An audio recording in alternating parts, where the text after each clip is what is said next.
right, welcome back to another edition of Mediocre Sports Talk, courtesy of Daniel Marino.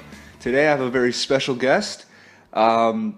He really brings the mediocre to Mediocre Sports Talk. It's my brother John Marino. Howdy. And by the I told him I would do that. Thank you for getting me on this show. I do bring the mediocre to the talk. All right, well, hopefully the cowboy gimmick doesn't last for the whole show, but no promises. we got a lot to talk about today. We're going to talk about Roberto Osuna and his recent press conference. Well, not press conference, but his admission of his struggle with mental illness, and we're going to talk about what the future of the Blue Jays season is looking like. We're going to delve a little bit into fantasy football and some of the effects that this offseason has had on people's value. We're going to recap Money in the Bank from last Sunday. It's a little late, but it's only been a week, so still fresh. Yeah, still fresh. Pretty fresh. And we're going to go into the NHL offseason, talk a little bit about the draft, some of the moves that have been made recently, try to figure out what's going on with the Washington Capitals, and if there's anyone in that front office that is sane at the moment. And we'll look into what's going to happen in free agency, and if we have time, we might look into what happened in Bellator last night and why most of it made me sad, just like I predicted. All right, so Roberto Osuna. I wrote an article about this yesterday. I just thought I'd recap it a little bit on the podcast, but I think what he did yesterday was extremely courageous. I think that, me being someone who hasn't had any struggles with mental illness, it's hard for me to comment on accurately, but I can definitely understand how it would be extremely hard to even admit that to yourself, let alone to the people around you, let alone to like thousands of people across an entire city. And if you're talking about the baseball community, that stretches across all of North America, right? So I think what he did was extremely courageous, and I think it's something that not only fans can learn from, because I think people look up to athletes, and I think it shows them that you can come out and admit that you're feeling this way and look for help. But it also shows that athletes, they're humans too, and despite the culture around sports being what it is, you can still show your human side and still look for help as well. What did you think about the whole thing? That the important part to this is that they're human. A lot of people, including myself at times, like to play fantasy GM and start trading guys and saying, oh, who cares, it's just this guy getting injured. But then the important part is they're human. If something like this happened to you, to a family member, a friend, you're concerned. So Roberto Osuna, yes, great pitcher, but he's also a human, a 22-year-old kid. And I know it was brought up yesterday. It's not necessarily diagnosed as a mental illness. Big difference between anxiety and having a sickness. But anxiety it's all over the place in society. It doesn't matter whether you're rich and famous, poor, having trouble financially. Anxiety could happen to anyone. And Osuna coming out, admitting this, not necessarily admitting it, but showing the world his vulnerability. It's a huge step. I know a couple of Blue Jays beat writers and reporters, for example, Mike Wilner, expressed how many people actually came out on his show expressing that they suffered from anxiety. So that just shows the importance right there of what Osuna brought to the table yesterday. Yeah, absolutely. And I think you made a really good point about how it doesn't make a difference how much money you have or how famous you are. Anxiety and things of the sort can affect anyone, right?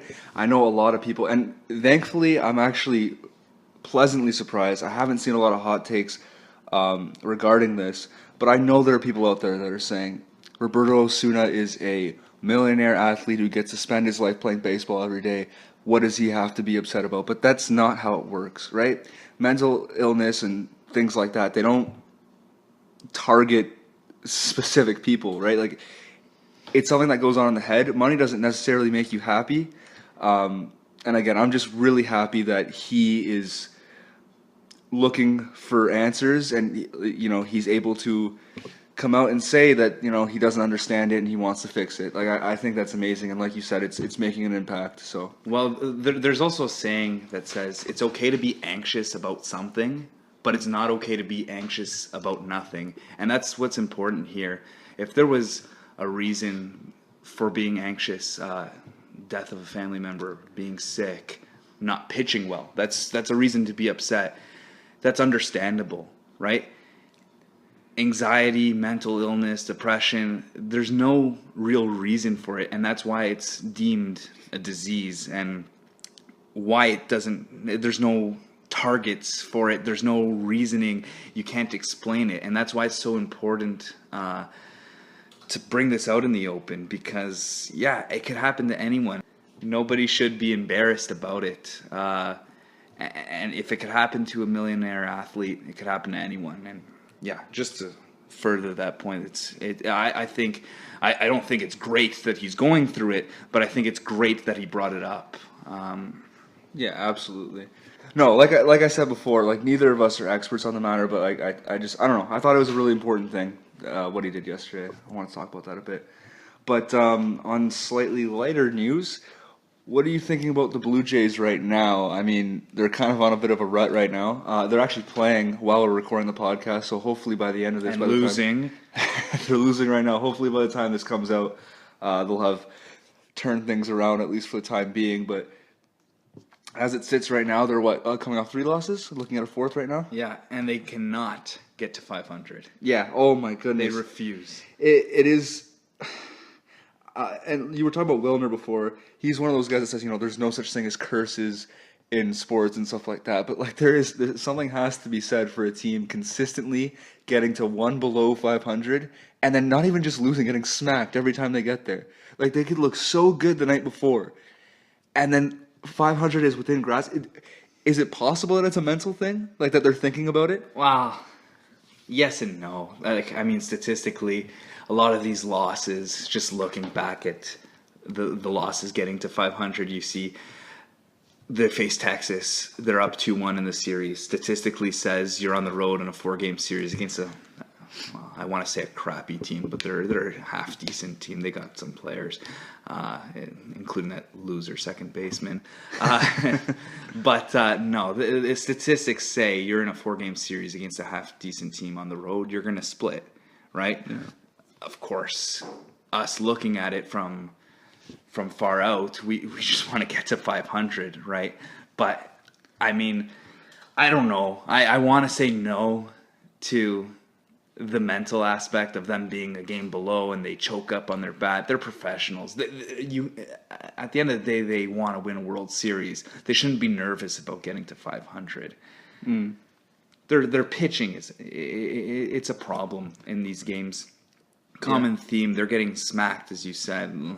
Like, Estrada has been on the mound for a couple of these games. Mm-hmm. He had a good start yesterday, but he's been a mess for about a month now, 4 or 5 games. Mm-hmm. Liriano's he's off and on. He's Liriano. Yeah, you expect that from Liriano. Right? Yeah.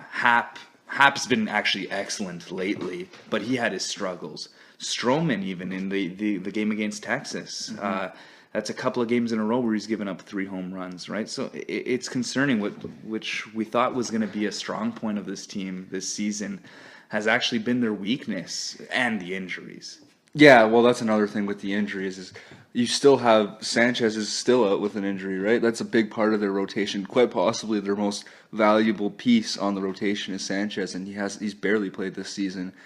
And then you have guys like Liriano and Happ who were on the DL at some point this season, and maybe they were still feeling the effects of those injuries when they were struggling, especially with Happ, right? I know Liriano's a little back and forth, but what?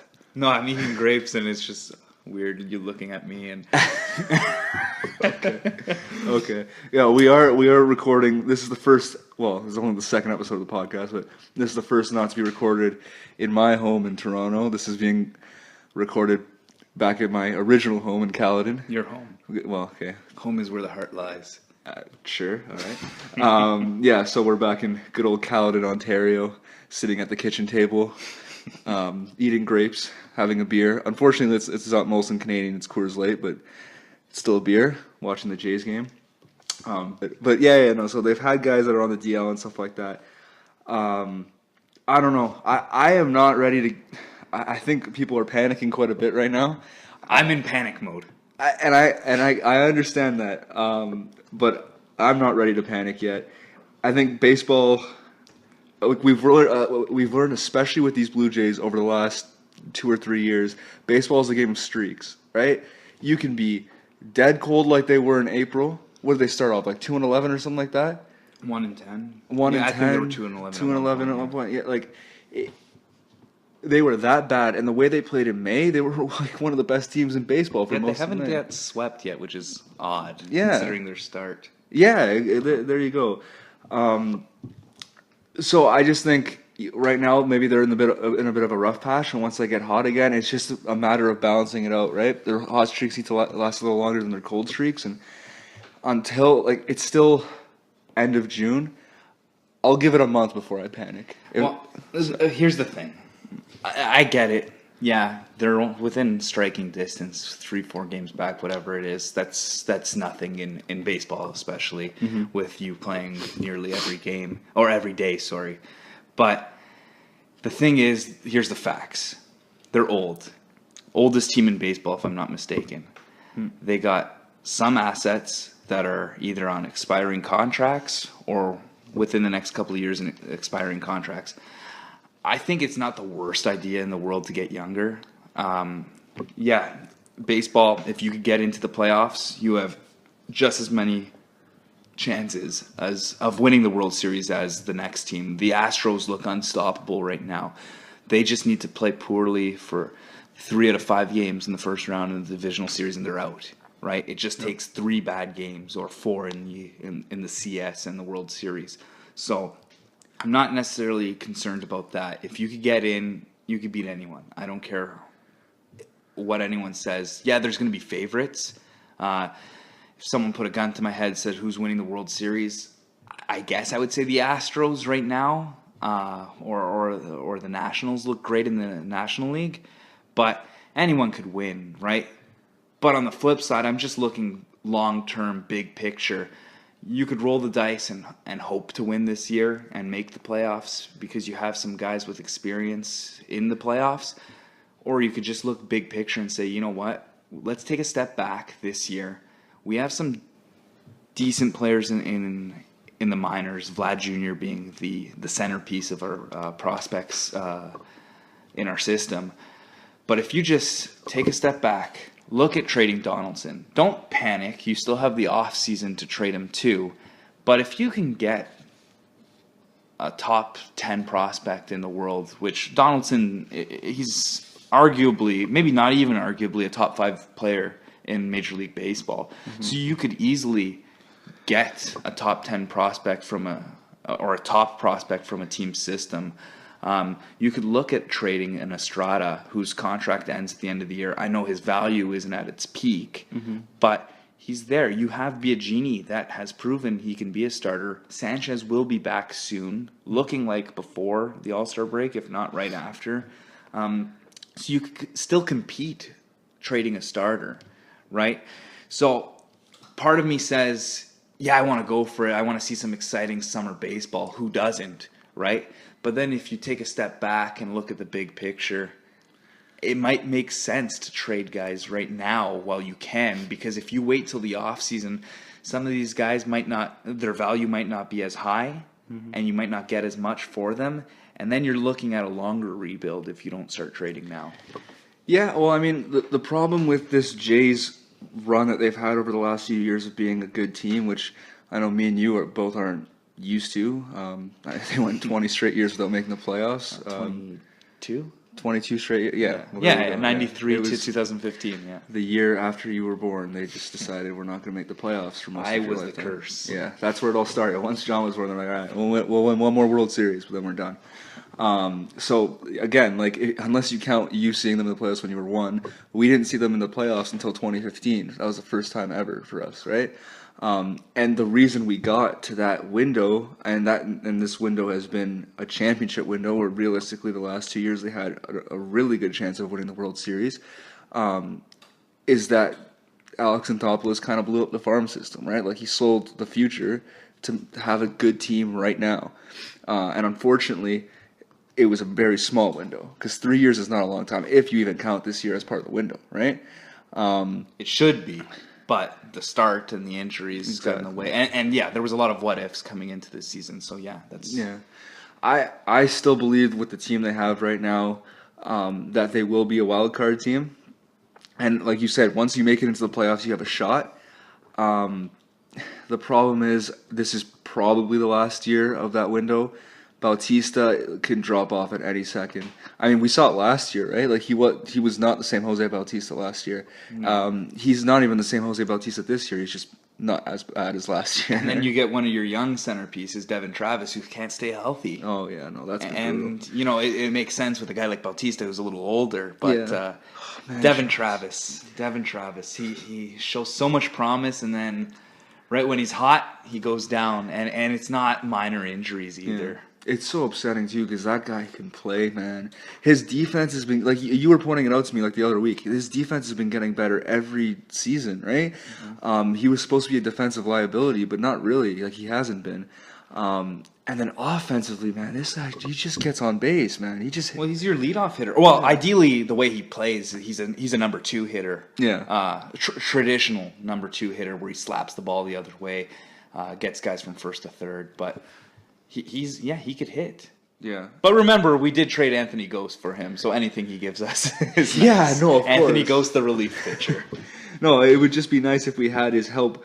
If the Jays had his help right now, right? With this playoff push, there's almost no chance he'll be back this season at all, right? Well, I'm not a doctor. I believe it or not, I'm not a doctor. No, but what I'm hearing, August, September at best. And if you're not competing, he's not coming back. No, absolutely. So hopefully he will be back then, because hopefully they will be competing. But I don't know. I think they have the team right now. They just need to inch towards a playoff spot. There's too many what ifs, though. No, absolutely. Okay, how many teams in the AL can you confidently say are better enough over the Jays that they don't really have a chance, right? So now you're using my argument over me because I do think they should start trading chips away. But yeah, I did make this point the other week too. Looking at who's ahead of them, okay. Yankees are coming back down to earth. They're a young team, but they're a good team. The Yankees are going to be... It's so unfair because they had, 2 years where they weren't that good? Well, that's smart managing, though. Yeah. Because when they were signing old guys, that's the key word, signing. Yeah. They were still drafting, developing. They weren't trading their farm to get short-term success. Yeah. Just like Anthopoulos did, who, might I add, is the most overrated general manager, at least I've seen in this city. Because if he didn't have a Canadian passport, he wouldn't be looked at the same. But that's another story. But the Yankees, they have, just in the last couple of years, found a way to trade those overpriced, veteran, talented players and got some great players in their system. I know they drafted Aaron Judge. They drafted Gary Sanchez. But if you look at their system, they still have Gleyber Torres. I believe that's how you pronounce his first name. Gleyber, who's their number 1 prospect. I know he went down with an injury this year, but he's projected to be, the next great shortstop in this league. They have Clint Frazier. Comparisons, at least personality-wise, to Bryce Harper. I haven't really seen him play. Obviously, I don't watch that much minor league baseball, but he's a top prospect. And that was in the, if I'm not mistaken, the Gleyber Torres trade was the Aroldis Chapman trade. And where's Aroldis Chapman playing right now? Yeah, that's right? true. What a return. They got him back. And it's not often that you get to Like, you're done for the season. You get to trade one of your biggest pieces and then sign them back the next season when you are ready to compete. And back to the Jays, if they were to do that with Marco Estrada, I wouldn't be opposed to that. Yeah, because his contract is running up. That would be cool. And it seems like he likes it here. I know Yeah. there's a lot of variabilities. I've read reports that he wants to be back here for like long term, so I wouldn't be shocked if he wanted to.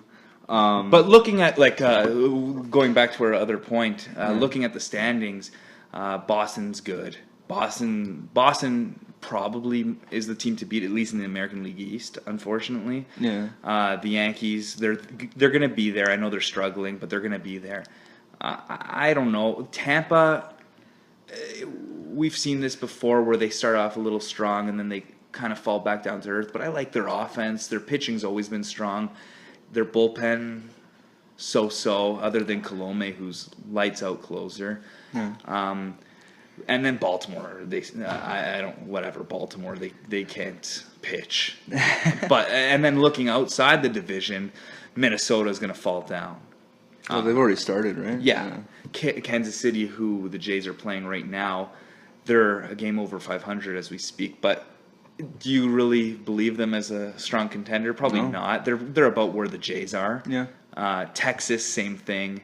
Texas. The Angels, I can't believe they've been staying afloat. I know they've lost a little bit more lately, but they've stayed afloat without the best player in baseball, Mike Trout. Yeah. I don't like their pitching at all. I don't think they'll be there. So, and then there's Seattle and other teams. Yeah.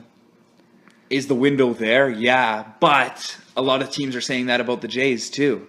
Right, No, I know we're biased. We're seeing it from the Jays' perspective, but Yeah. there's a lot of what ifs with the Jays. They're not perfect. Yeah, but they are capable of going on just a tear, right? Like, when they get hot, man, there have been periods of time over the last 2 years where they just don't lose games, right? Like, it started in 2015 after they traded for Price and Tulowitzki, where they just didn't lose for the rest of the season pretty much. They're capable of doing that. That's why I give them the edge. I think, as of this moment, I think they will be a wild card team come October, but it wouldn't shock me if they don't make it. That's why I'm kind of cautious. I think the head office has to ask themselves by the end of July, like the last week of July, they have to say, are we a playoff team? And if the answer isn't 100% yes, that's when you have to start trading pieces. So I guess the answer to the original question is we'll have to wait and see, which is, again, kind of a middle finger to this whole segment, but it does really come this down to week, this next 2 weeks at least, going into the All-Star break is going to be huge. Yep. They face Baltimore, Boston, New York Yankees, and the Houston Astros. Those are 4 tough series. Baltimore shouldn't be, but they lose to them. Yeah. They could be right out of it after this series or these 4 series, and then it makes the decision easier. But if they stay afloat, maybe win a couple of the series. Yeah. Well, that's the thing. If they actually improve their win, if they actually get to 500 after this stretch, that means that they've beat up a few of the teams above them, right? Well, they're not catching, like a team like Houston. No, I'm not saying they'll catch them, but I'm saying like they'll soften it a bit. You know what I mean? They'll close the standings a little bit and be at around 500, and then they'll look way better at the All-Star break. It could go either way right now. There's also another argument saying this. If you don't blow up, you don't gain prospect in the system, you're fighting for a wild card, most likely. One game. Yeah. I don't want to sacrifice something for one game where you could lose and that's it. Yeah. But you could win and make a run. Yeah, it's tough. It's honestly like, and I feel like it's even tougher for Toronto fans because, again, this city has waited for so long. Like we just talked about, 22 years without making the playoffs. Without a championship. Yeah, without a championship. The Argos. Yeah. Okay. Well, now we're talking the entire. But I'm talking just baseball wise. 22 years without making the playoffs. People my age who have been obsessed with watching this team for their entire lives didn't get to see the team make the playoffs for the first time until 2015. Born in the mid 90s. You know what I mean? So I think it's harder for people in the city to accept blowing up before the trade deadline when you do have a chance of making the wild card, but it might honestly be the smart decision. I feel like either way they go, I won't be upset with management. I'll understand either way. I think the long-term decision has to be to blow it up before the deadline, but if you think that you have a chance at a World Series, it doesn't matter what you do, right? You got to do it to win the World Series. Yeah, but statistically, chances are if you do blow up, you're going to be better in the long run. Look at the Astros right now, the Yankees in the future, the Cubs last year. That was all by blowing up. They were terrible. Yeah. And then they ended the curse. Yeah. I just really don't want to go back to not having a great baseball team to cheer for. Let's do it. 108 years will be the Cubs. Oh God. No. I need to see them win. Yeah, okay. So that'll be the end of this segment. Next we'll talk about some fantasy football.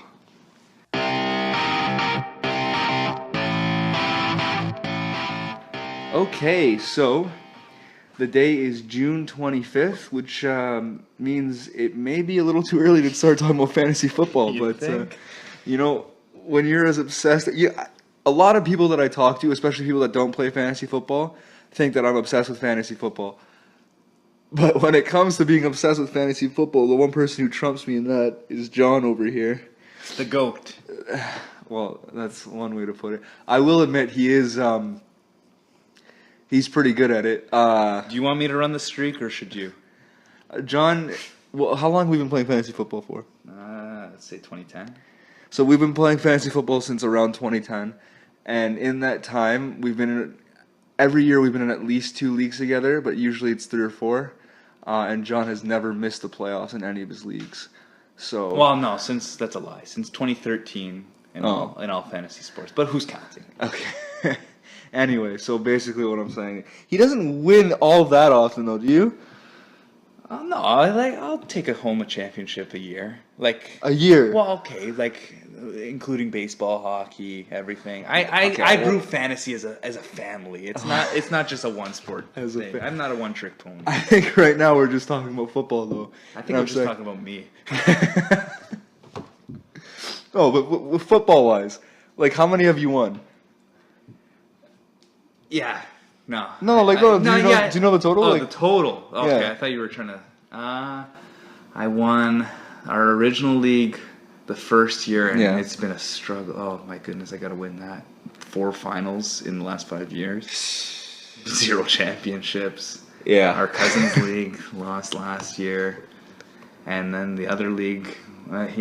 only 2 titles. That's crazy. Yeah, see, so I have the same amount of titles as you. Yeah, but I'm just consistent. I drive through. I make the playoffs. I'm always competing. I mean, I usually make the playoffs. You're like what the Jays should be this year. You blow up, then you get good, then you... Well, it's not exactly I mean, if we're in 4 leagues every year, I make the playoffs in usually at least 2. How many did you make last year? Last year was a bad year for me. Okay. No, I was just asking. Did I make the playoffs in any last year? No, 0. I didn't make the playoffs. How many did I make? All 3. Oh, okay, well, whatever. All 3. Well, aren't we in 4? Yeah, but the other league doesn't really count. Oh, yeah, no, we're in 3. We're in 3. Yeah, I wasn't counting that one, though. Because that was an expansion. We were like the Vegas Golden Knights. Yeah, we're the Vegas Golden Knights of that random fantasy football league. But I usually make the playoffs in 2 out of 3. I don't think I've ever made the playoffs in all 3, but I always make the finals in 1. Last year was a bad year. Last year was a whole lot of Alshon Jeffrey and... Oh, man, who else choked last year that really killed me? I had Tano high on my boards. You didn't have Julio. That's all I know. I've never had Julio. That sucks. Because I always have him. And my tight ends kept getting hurt. I had Julius Thomas for a bit. I had Jordan Reed. Tight ends. All right, let's not dwell on the past. Okay. So, what I want, again, it is pretty early to talk drafting and stuff like that. Never too early. Well, okay, draft-wise, it's a bit early, but because we don't know the injuries and stuff like that. But I did want to talk about certain guys and their fantasy value that may have changed over this offseason, right? For example, you look at a guy like Alshon Jeffrey. Alshon Jeffrey 2 years ago was a wide receiver 1, right? Last year, not really. I don't drafted as 1. Yeah, he was drafted as a wide receiver 1, but he wasn't on the field that much when he was. Matt Barkley was his quarterback. Exactly. So now Alshon Jeffrey signed a 1-year deal with the Philadelphia Eagles. Where do you see his value at this year, fantasy-wise? Fantasy-wise, well, I'd love to see some training camp action, of course. Right now, I don't have him as a wide receiver 1. I don't think anyone should. But I think he has a high upside. Signing a 1-year deal 1-year deal. He's got to still prove himself. If he has a bad year, he's not getting a big contract. Yep. So he's going to want to prove himself, obviously. The Eagles are a young and up-and-coming team. Doug Peterson's a heck of an offensive coach.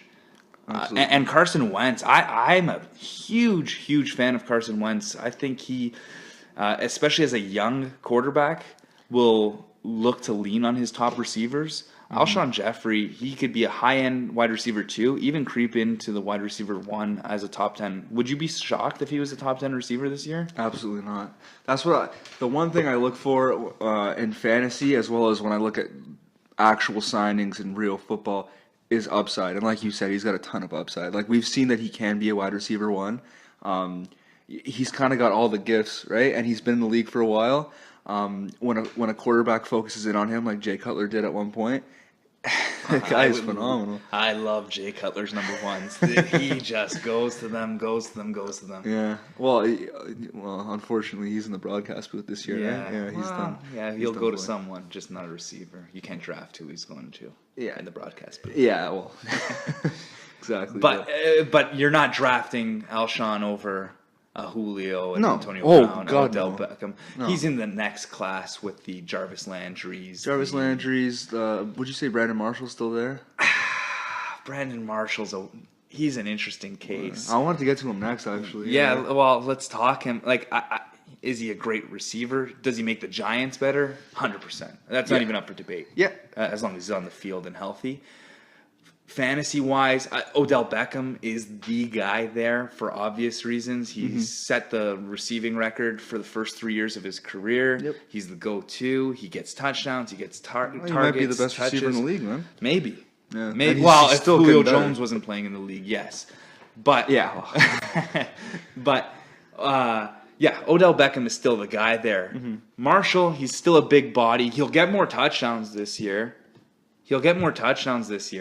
I just don't know if I want to touch him. I think he's going to go a little higher just because this change of scenery, playing with a better quarterback, Eli Manning, as opposed to Bryce Petty or whoever was in New York. There's no quarterbacks in New York, man. Right. Or, on the other side of New York. Yeah. So, obviously he gets better there.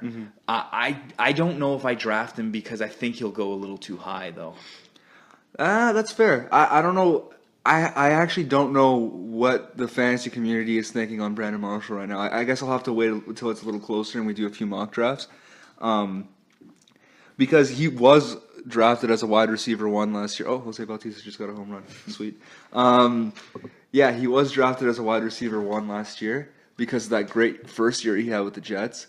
And he's been a wide receiver 1 most of his career. But, he had a down year last year. He is getting older, and this is maybe the first time in his career he's not the number 1 option. Probably.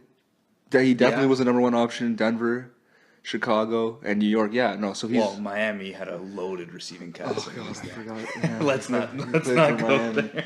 Him and Brian Hartline. Yeah, it's a dynamic duo. So this is the second best duo that he's been a part of. Yeah. This is Marshall and Hartline one, and then you got Odell and Marshall. Well, he's been a part of a couple of great duos. Yeah, he was with Eric Decker and Alshon Jeffrey. Speaking of, come full circle. Yeah. That was a great duo. But if this was Brandon Marshall 2-3 years ago with Odell Beckham, I don't think it's up for debate. This is his best duo. Yeah. But I think Brandon Marshall still has to prove himself. He's still got to stay healthy. Eli Manning's another one. He's similar to Jay Cutler in a way where he locks in on his number 1 receiver. Remember back in the day with Victor Cruz, Hakeem Nicks. He has tendencies to lean towards one receiver, and if he's leaning towards one guy, it's definitely Odell Beckham. Yeah. It's not a question. Yeah, but we'll see, because the big thing with Marshall is that he's a really good red zone target. And although you'd think, but his touchdown numbers, especially recently, since basically leaving Denver, haven't been up there. Well, I mean, I would with the Jets, yeah, but that's with not the best quarterbacking, right? Well, Eric Decker's a better red zone target than Marshall. Yeah, that's the other thing. But then with the Bears, you have one, he was playing beside Alshon, who's also a big-bodied receiver, which means he's good in the red zone. So there's too many mouths to feed. Also, I think people forget how many touchdowns he did score in Chicago. There was that one year where I swear he only played half the season. He still got 10 touchdowns, right? Yeah, with that's that, fair. With that one game where he had the 3 touchdown catches when he only caught 3 passes all game because he was just coming back from an injury, and one of them was a one-handed catch.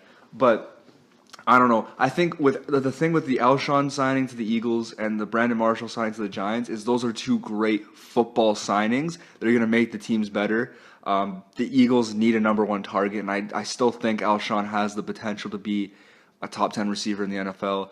A guy that He's younger. Yeah, he's young and a guy that you can lean on, right? Especially with a young quarterback. So I think that's a great signing, and they also brought in Torrey Smith, so I think those guys kind of mesh together well. And then with Brandon Marshall to the Giants, I mean, you're building a super offense as long as, like you said, Eli keeps it together. You have Marshall, who's an experienced veteran, and a big body who can catch the ball at its highest point. He's a great red zone target. You have Odell Beckham, who just does everything, like almost the perfect receiver. He's fast. I mean, when you talk about sure hands, it doesn't get much better than Odell Beckham. Yeah.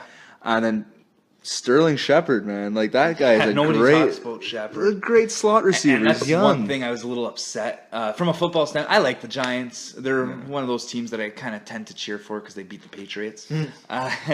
But from a fantasy perspective, I really, really was looking forward to Sterling Shepard. And then they signed Brandon Marshall. That takes away from Shepard, right? And with all these mouths to feed, Eli Manning's value goes up. Mm-hmm. Maybe Odell's value, not to say you're not drafting him as a wide receiver 1, but maybe his goes down slightly. Because there's so many mouths to feed. Yeah, exactly. I agree with that. It'll go down like just a tad. He's still going to be a top 5 receiver in fantasy at worst, right? But it'll go down a bit because, again, you have another great receiver that Eli can throw to. There's just too many mouths to feed, like you said. But again, I think both signings are great for the teams. I think the Eagles, like Alshon to the Eagles, actually does, like you said, upgrade his fantasy value. Marshall, maybe. I mean, it can't get any worse than last year. So it'll definitely go up from last year. I don't know if he won't be a wide receiver 1 in fantasy, but I think he'll be a solid wide receiver 2. Maybe. I think he's an elite wide receiver 3. Depending. I want to see some preseason games, maybe early season games. Like I said, I don't want to draft him as a wide receiver 2. I'll let someone else draft him, and if he has the high upside, good for them. Right. I'd rather take my chances with younger players, maybe guys that had a little bit of an off year last year that are going to turn it up this year. Mm-hmm. That's just my thoughts on Marshall. I think, again, to our point, great football signing. Mm-hmm. I don't know if I'm in love with it fantasy-wise. Well, the thing that worries me is he might become a little touchdown dependent, right? Yeah, because long gone are his days where he's catching 23 passes from Jay Cutler in Denver. That's still the record, right? Yes. Yeah. Looking at the way they're passing nowadays, I could see it getting broken. Jarvis Landry will break it. So. But, yeah. Well, we'll see. I worry that he'll be touchdown dependent, but I see what you're saying with him being a wide receiver 3. I think he'll be a wide receiver 2, but I've always had a soft spot for Brandon Marshall. One thing that I am sure of, and this doesn't have anything to do with fantasy football, but Brandon Marshall is going to finally play his first playoff game, which is long overdue. Like, this guy, people don't talk about him enough. I think he's a Hall of Famer. Borderline. Like, you won't get in right away. Maybe he won't get it right away, but I think he will make the Hall of Fame. This guy has consistently been one of the elite receivers in the NFL for like 10 years now. Mm-hmm. And it's a crime that he's never really had a lot of great quarterbacks throwing to him. And 2, he hasn't played on a lot of good teams. Well, he did play with Chad Henne, so. Oh yeah, well that's always the high point of anyone's career, especially when you're moving to a team that has a 2-time Super Bowl MVP as quarterback. Yep. But what do we think about Deshaun Jackson signing in Tampa? Okay, so Deshaun Jackson, he is, in my opinion, depending if it's PPR or not, PPR, he's not a wide receiver 3. I don't like Deshaun Jackson. We play in PPR leagues. Deshaun Jackson's a wide receiver 3-4. If he's your 4th best receiver, you're in really good shape. If he's your 3rd best receiver, he's going to have games. He's Deshaun Jackson. He's going to have Deshaun Jackson games. He's going to have games where he catches 2 passes for 20, 30 yards, and that's all you're going to get. Then he's going to have that game where he catches 2 passes for 97 yards and 2 touchdowns. Yeah. That's the type of player he is, especially now a little later in his career. Mm-hmm. He's not going to catch 10 passes a game. He never really did. Mm-hmm. But what I love about the signing to the Bucks, Jameis Winston. Jameis Winston is going to be great this year. He's going to be a QB1. I don't know how far he's going to fall in drafts. I haven't done any mock drafts, but I would be happy having Jameis Winston with all those weapons he has there, and Deshaun Jackson being a big one that could stretch the field for him. Yeah, I think that in terms of players that you see every season that have a big jump up in production fantasy-wise, I think Jameis is going to top that list by far. I think he might even be an MVP candidate in the actual league, because I think Tampa's going to have a great offense, and he's going to be the driving force behind that. He's gotten better. He's only had 2 seasons in the league, but he was much better last year than he was his first year. And his first year, he wasn't bad at all, right? Yeah, he's a guy that the team relies on too. Exactly. An MVP does. It's not Dak Prescott who people are picking to be an MVP. Dak Prescott, not to say there's anything wrong with him, but he relies on his superior offensive line. Ezekiel Elliott's a beast. Yeah. Jameis Winston. There was that game on. Was it Monday Night Football against the Cowboys? Against the Cowboys, where it was beautiful watching. He's gonna make mistakes because they're so dependent on him. But now, with these weapons that he has, maybe he just turns the corner. And I do think he's an MVP candidate, depending if the Bucs could make it or not to the playoffs. Yeah, I really see him having a season kind of like Derek Carr had last year. I think he's gonna that offense is gonna fly. He's gonna put up some bonkers numbers. I love that word, bonkers, by the way. And yeah, I think, like you said, he's an MVP type of guy because he carries his team, right? The team ultimately falls back on him. He's going to make some mistakes. It's actually more like, not like Derek Carr, it's more like Andrew Luck, except his team is better, right? Yeah, because they know how to draft. Yeah, because the Colts suck. But actually, they had a pretty decent offseason this year. We'll talk about that later. Yeah. Before, I'm not buying it. But I think he's similar to Luck in that he makes a lot of mistakes because they depend on him to do literally everything, right? Like he's going to be throwing 40 times a game this season, just like Luck does. And if he's not working, the team's not working. Well, and to your point about throwing 40 times a game, that's what I love in my quarterbacks fantasy-wise. That means he's going to be throwing for 300, 400 yards almost every game. There's going to be some touchdowns involved there. And from a fantasy perspective, who cares when they come? If they're losing, they're getting killed, he's still putting up numbers. And that's what you have to look at. And Deshaun Jackson just adds to that. If they're down, he's going to try to go for a home run. Deshaun Jackson's the guy he's going to throw to. And let's not forget about Mike Evans, who is probably a top 5 receiver in this game, fantasy and reality. Mike Evans is great. That's another thing where I was going to say I think Deshaun Jackson was a great football signing for the team. Because, again, him and Mike Evans is a great duo, right? You have Mike Evans, who, again, is that big-bodied receiver, sure-handed, makes those athletic catches. And then you have Deshaun Jackson, who's your home run threat, right? Mm-hmm. Like the speedy guy. And don't forget about the tight end. Oh, do they have a tight end? Howard. O.J. Howard. Oh, they drafted O.J. And they drafted O.J. Howard. I didn't even think of that. That is a great... And that's a wild card with rookie tight ends, right? I don't know... Like O.J. Howard, I know we're kind of going off topic here, but O.J. Howard's a guy, you could draft him as a low-end tight end 1, but you should have a backup or a backup plan at least, because rookie tight ends, they're hit and miss, right? But for Winston, that helps. Yeah, that's going to be unreal. Like that is a really well-balanced offense. Again, I think the Bucs had a great offseason, but... Tough division, yeah. I don't know. That's gonna be a fun division though. Those are some good offenses in that. You got the Bucs, who I think are gonna have the biggest upswing offensively. You have the Saints, who are always great offensively, not great defensively, which is a nice fantasy matchup. Yeah. Oh, there you go. Yeah, it's gonna be slugfest when they get together. Yeah. And then the Falcons had a historically great offense last year, and then the Panthers aren't half bad. They have Cam Newton at quarterback, so. Yeah. Damn. The Panthers are a weird team. They could be the best team in the division or the worst. Yeah, it's going to be interesting. But we'll get more. We'll go more into that as the season gets closer. Speaking of the Saints, though, Adrian Peterson. My first question is why? Why did he sign with the Saints? Of all the like fantasy wise, I know there's a lot of people out there who held on to Adrian Peterson in a keeper league because he's Adrian Peterson, right? Like he ended up missing all of last season pretty much with an injury, and you just hope he comes back the next year and it pays off. But the Saints, is there any? Where are you drafting Adrian Peterson this year? Yeah, well, first of all, I don't get it. The signing from, the Saints, whatever. They added a Hall of Famer that's good for them. Sell jerseys, whatever it is.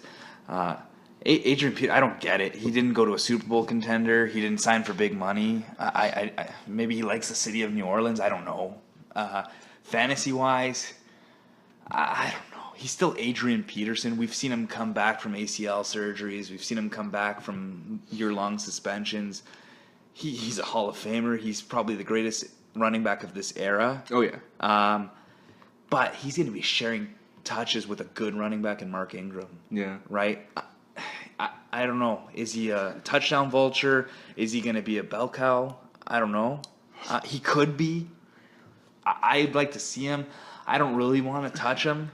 Depending what round he goes, he's probably an RB3 at this point. Oh my god, I can't even believe Is he? That. But he could turn into an RB1. Yeah, I know. It's the weirdest situation. The one thing that makes me optimistic in terms of Peterson is that I feel like for whatever reason the Saints hate Mark Ingram.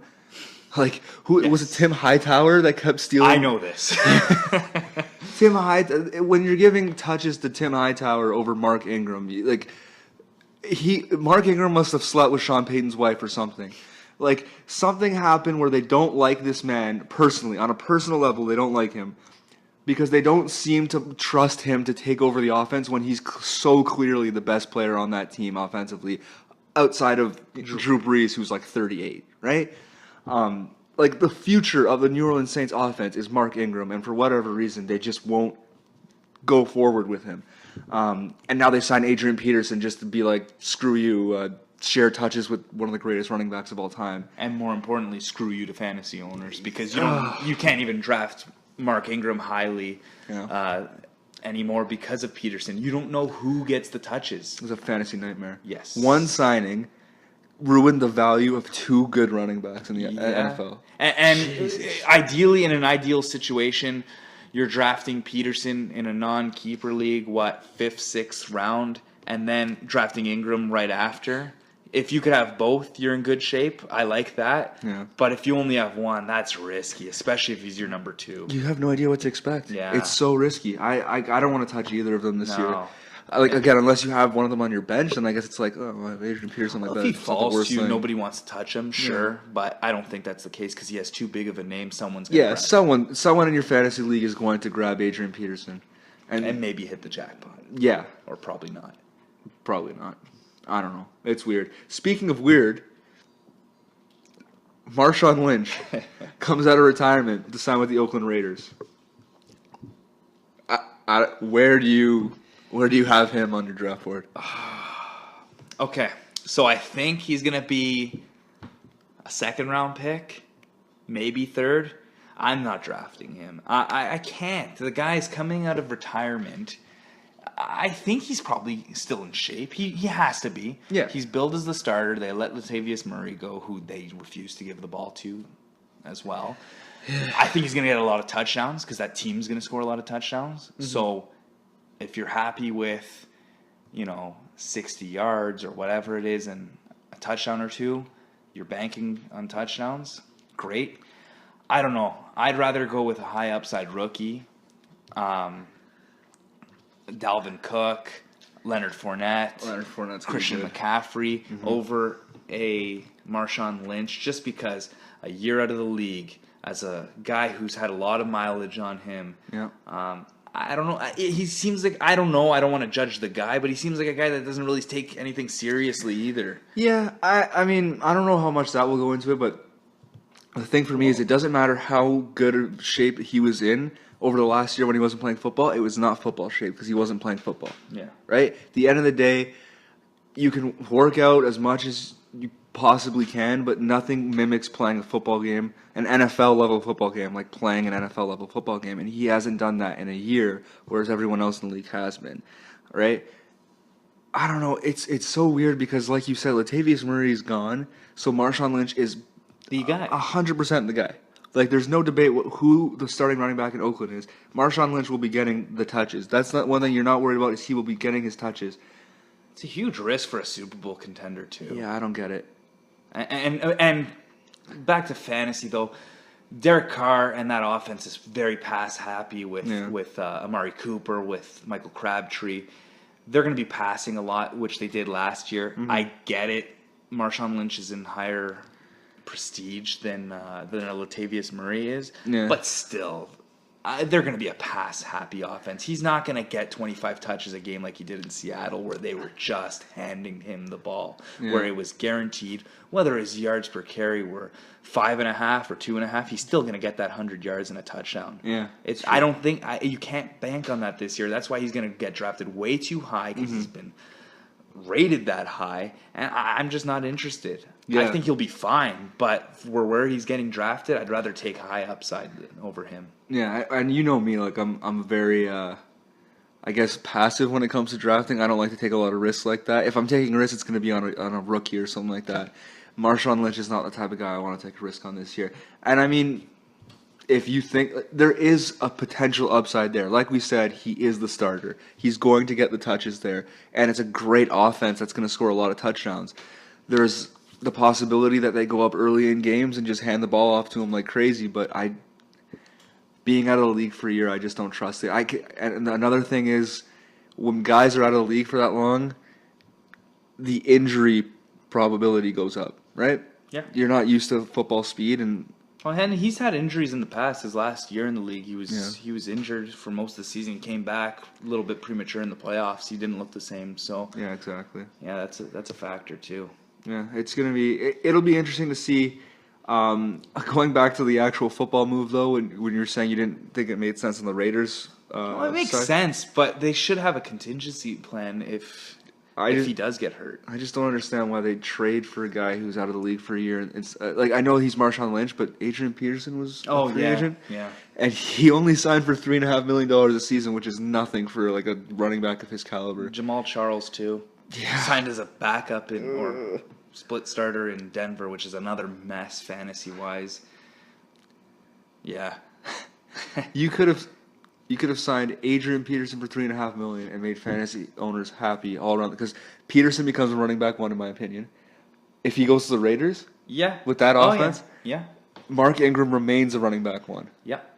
Instead, we have this, and Lynch could have gone to the Giants or a team that needs a running back. Yeah. And it would have been a perfect happy-go-lucky story, and there's popsicles and rainbows, and we're all high-fiving. But yeah, I mean, it would have produced 3 running backs that are very draftable instead of these 3 running backs that where everyone's like, do you draft them? I don't know. That's fun. It makes it fun. It's a cluster something. I don't know. All right, we'll be back with a little bit of a breakdown of Money in the Bank.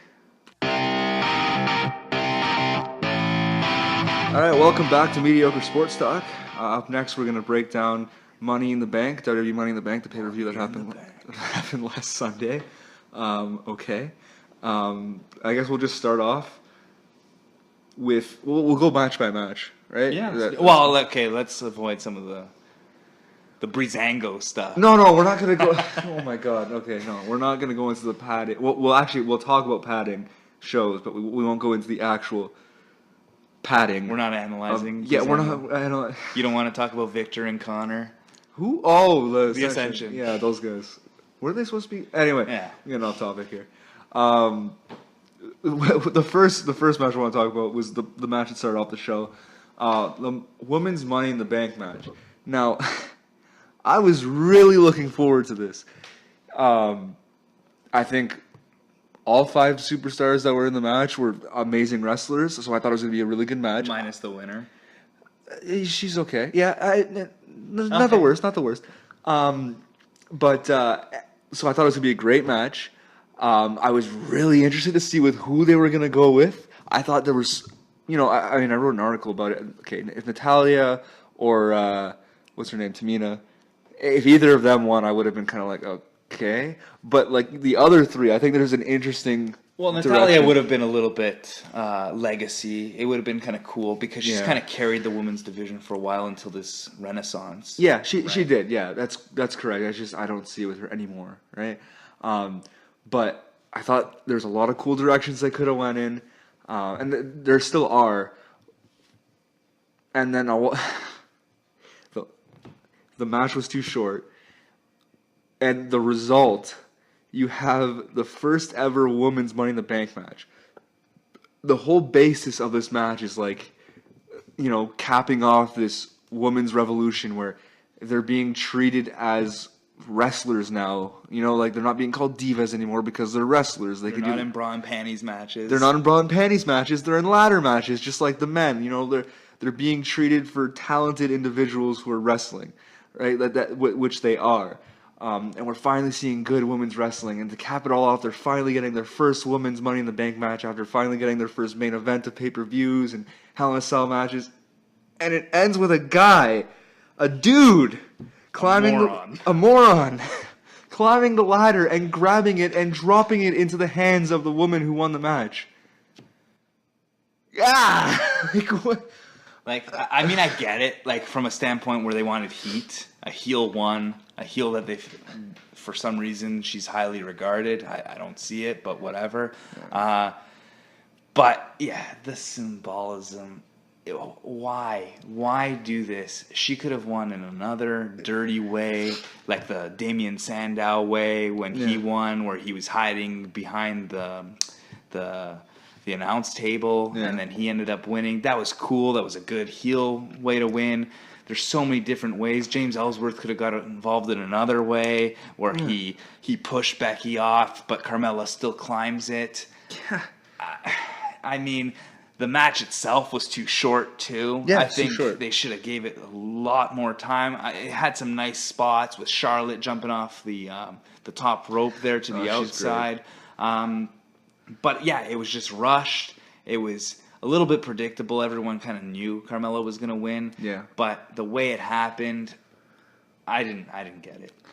Yeah, I mean, like you said, I get trying to get the heat or whatever on Carmella, but and Ellsworth for that matter, but it's the first ever women's Money in the Bank match. If there was any match where you don't do something like that, it's this one. Again, you can get Ellsworth involved. Carmella's a heel. She's gonna need some kind of help to win in a dirty way, whatever, that's fine. But he literally won the match for her. He went up and grabbed the briefcase for her. And I understand why women, men, whatever, are getting upset about it, because it's almost like WWE, not doing it intentionally, is saying that she needed a man's help to win. Exactly. And that's the opposite message that should have been sent. Well, yeah, that's the opposite goal that they were going for, was to, to showcase the talent that the woman had. And they went with the guy. Anyway, so this Tuesday they're going to have the rematch of the Money in the Bank. They've stripped Carmella of the briefcase. Wrong. Are they, so this was not planned, right? There's no way this was planned. I would surely hope not, because why do you plan to do a remake and have... Maybe they wanted eyeballs. If they did, good job. I still disagree with the way they did it. I just kind of hope... I just stated I'm not a big fan of Carmella, but I hope she wins again, because it's not really on her the way it went, and it's fine being on a heel who I think she's in high regard. I just don't want them to redo it, have a face win, or have the easy win, give it to Charlotte. I want someone different to win. Charlotte doesn't need to win. I think Carmella should win. They should do it properly and just go about it the way they wanted to, or they intended to from the first place. The one thing that scares me is that I think WWE's mindset might be, because there's no doubt in my mind that they did not plan to have this rematch. They're doing the rematch because of the backlash of people saying, why the hell would you have a man win it for the woman in the first ever women's Money in the Bank match? And they're like, okay, we need to fix this, right? And I think they're scared that people are gonna think when Carmella wins anyway that people are gonna understand that that's what they did, that they're backtracking and redoing it. So what I'm scared of is them changing the result just so that they don't look as stupid as they already do, right? And like have Charlotte or Becky Lynch bring it down.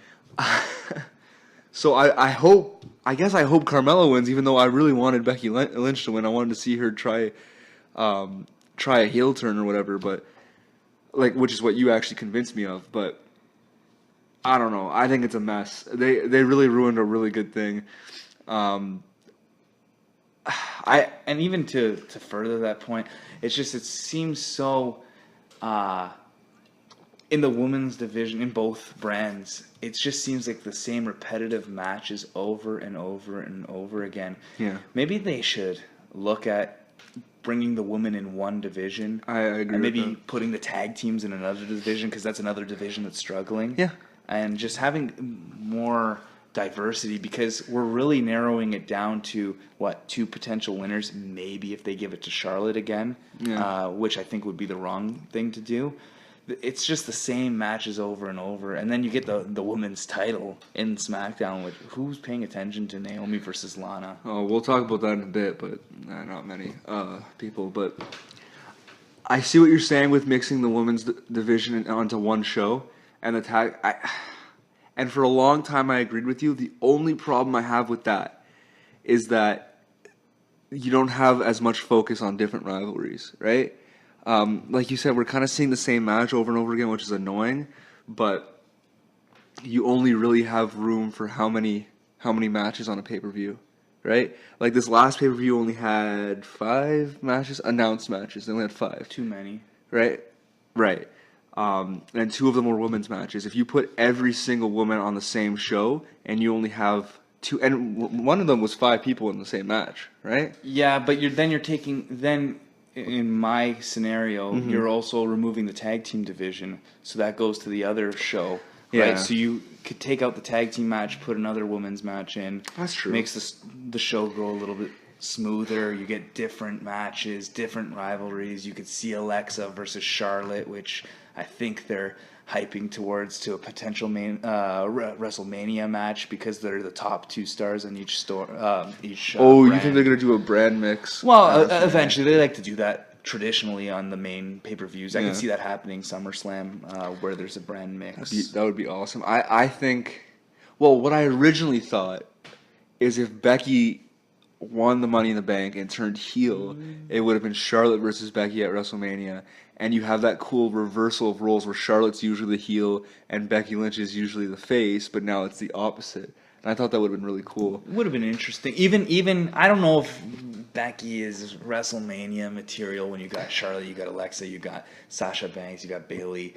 There's better than Becky. I think she's good. I don't think she's WrestleMania women's main event good. Well, but I don't know. Maybe she is. I don't know. I don't know if they've given her a proper run. I don't think they have. I think that's what the problem is. They haven't showcased her the same way they have with the other 3 big ones. You know what would be interesting if they used, because for some reason they decided only Money in the Bank for one brand.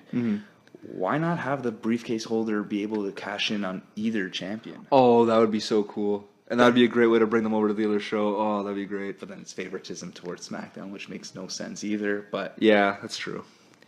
Yeah, I guess I see what you're saying. If they were to put them both on one, or like all the women on one show, it would make for better rivalries. I just don't know if as many people would be able to. Like, can you see Natalya ever getting a pay-per-view match if you put both divisions together? Probably not, right? Yeah, no, but that's true. We've seen this with guys like Cesaro, where he should be getting more matches, but he's not. Yeah, exactly. Yeah, I really like the idea of putting the tag team division on one side though, because that's one division that should be so good though. It should be so good, but they don't have enough to spread over 2 shows. No, you keep getting these the Ascension, who they've basically given up on. But they're always in these matches on pay-per-views when they shouldn't be. But that's another thing, man. They gave up on them way too quick. I feel like they gave up on them right when they got into the WWE. It was like all this hype over the longest reigning NXT Tag Team Champions, and they come over to the WWE, and they're just buried right off the bat. Didn't they lose some match like JBL and a bunch of old guys? Yeah. Like, what the hell is that? How are you building stars? Ugh. That was frustrating. But, no, I see yeah, if you put them together, I think it'll make, like, the New Day's great. Awesome. Awesome. Yeah, the Hardys are great, obviously. Of course. I think Cesaro and Sheamus have oddly just, they work. Yeah, but I want Cesaro in a singles run. That's just me. I love Cesaro. Well, He's good. I don't think they're long for the tag team division, but for right now they're good. No, but they're needed in the tag team division. Yeah, that's true. Right now. But if you put it together, then they're not needed, right? Exactly. That's exactly my point. Yeah, the Usos are good to a certain extent. As heels, I think they've had an awesome run. Yeah, I'm surprised. What a match at Money in the Bank. That's what I was gonna. Well, let's just like just to end this one off though, because we got way off track there. So who are you picking to win on Tuesday in the Money in the Bank match?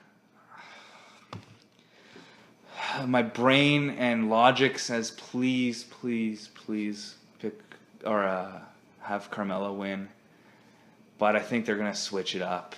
Yeah. And I have a weird sneaky suspicion thinking someone off track is gonna win just because they're redoing it. Yeah, I could see Natalya winning. Oh God, I'm gonna pick her. Oh no, I can't see them doing that. If anything, like Becky Lynch or Charlotte, but if Natalya wins, like I'm sorry, like I know you said she carried the women's division for a while, but like, I'm not gonna say carried, but it's she has a family. She was there for a while. She's part of the Hart family. It's true, but like I hate her as a heel. She's so bad as a heel. Everything she says is just She's a good wrestler. Fake. Yeah, she's a great wrestler. It's just like I think she just needs to stay face because. Maybe it's because she's just too good of a person in reality that nothing she says. Canadian. That's why she's a good person. She's Canadian, but nothing she says as a heel sounds genuine. No. It just sounds like she's forcing it out of her mouth. You know what I mean? Which is a problem. Yeah. For the WWE in general. Yeah. Not everyone could be Seth Rollins. No, that's definitely true. So I'm going to pick Carmella. I hope Carmella wins, but I'm with you, man. I think they might go on the. I could see them just going totally off board and having a Natalya win, or they go safe and have Charlotte or Becky win. Yeah, I can see that. Okay, so then the next match that happened was a tag team titles match. How friggin' good was that match? Awesome. That was the best match of the night, right? I think so. I think a lot of people will say the Money in the Bank, the men's, the main event was. But just from, like, it's always going to be, the Money in the Bank match is always going to be a great match, no matter what, especially with those superstars. Yeah. But the performance that these guys put on, the tag team match, just the theatrics from the outside with Xavier Woods, who is the best. Oh, God, he's so good. Just him blowing the horn and talking smack, he's just amazing. Just that alone makes it worthwhile to watch. Yeah. But there were some awesome spots in the match. Kofi Kingston was awesome. The Usos were awesome. Big E is... He's awesome, too. I keep saying the word awesome, but that match was incredible. Yeah, it really was. There was a bunch of false finishes, and I really didn't see this coming from this match, but there were a bunch of false finishes where I was kind of like, Like, it was great. Honestly, it had me on the edge of my seat. What'd you think about the ending? It was, at first, it kind of pissed me off. At first, I was kind of like, really? That's how you're... But the fact that they had a great match... They had a pretty good rivalry going on. I do want to kind of see it again. Yeah. So I like it because it delays the rivalry. And it left it without a winner because if New Day wins and you have the rematch, you know New Day wins again. Oh, yeah. Right?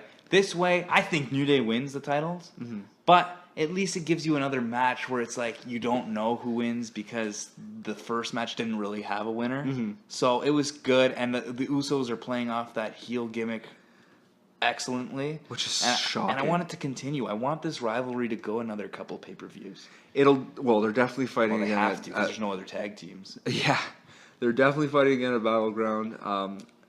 Probably SummerSlam, at least as a rematch. So? No, they have to, especially if New Day wins. Yeah, that's true. They'll have the rematch in place. And I'm fine with it. If they put on another performance like that, I don't even care if I know who wins. I like that kind of wrestling. Yeah, the Usos, say what you want about them, man. They've been in some of the best tag team matches over the last few years, right? Like those matches with the Shield that they had back in like 2013. Awesome. Oh, my God. And the New Day's the best tag team in wrestling right now. Would you agree? Wrestling, mic skills, like Xavier, he could wrestle, but he's like phenomenal on that mic, and even Kofi. Kofi was a guy I critiqued before when he was on his own as the Intercontinental Champion. He was.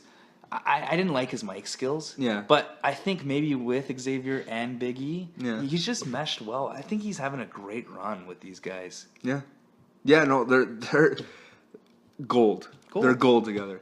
And there's no doubt in my mind that whenever this rivalry ends, whether it ends at Battleground or SummerSlam or whatever, it's going to end with the New Day having the tag team titles. And it's not just because they're great. Like, it's great for us hardcore fans that, love good wrestling and love them on the mic and stuff like that, but like the money is in New Day. Oh, 100%. Like the merchandise. Yeah, and they've only had titles.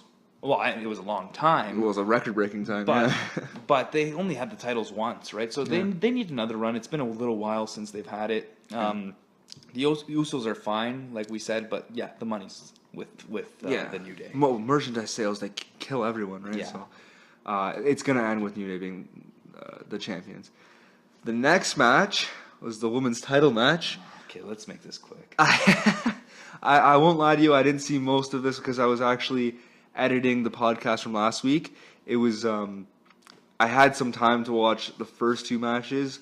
This one was the one where I was doing the actual editing portion. What did you make of Lana's debut? She looked great. No, she was fine for her first match. Yeah, that's her first match. She was fine. Yeah. There wasn't any awkward. Well, there was a little awkward, but she fit in well. The rivalry was. I didn't care about forced. Naomi, I don't like her as a champion. She could wrestle, but I don't know. I don't see it. She's just too happy-go-lucky.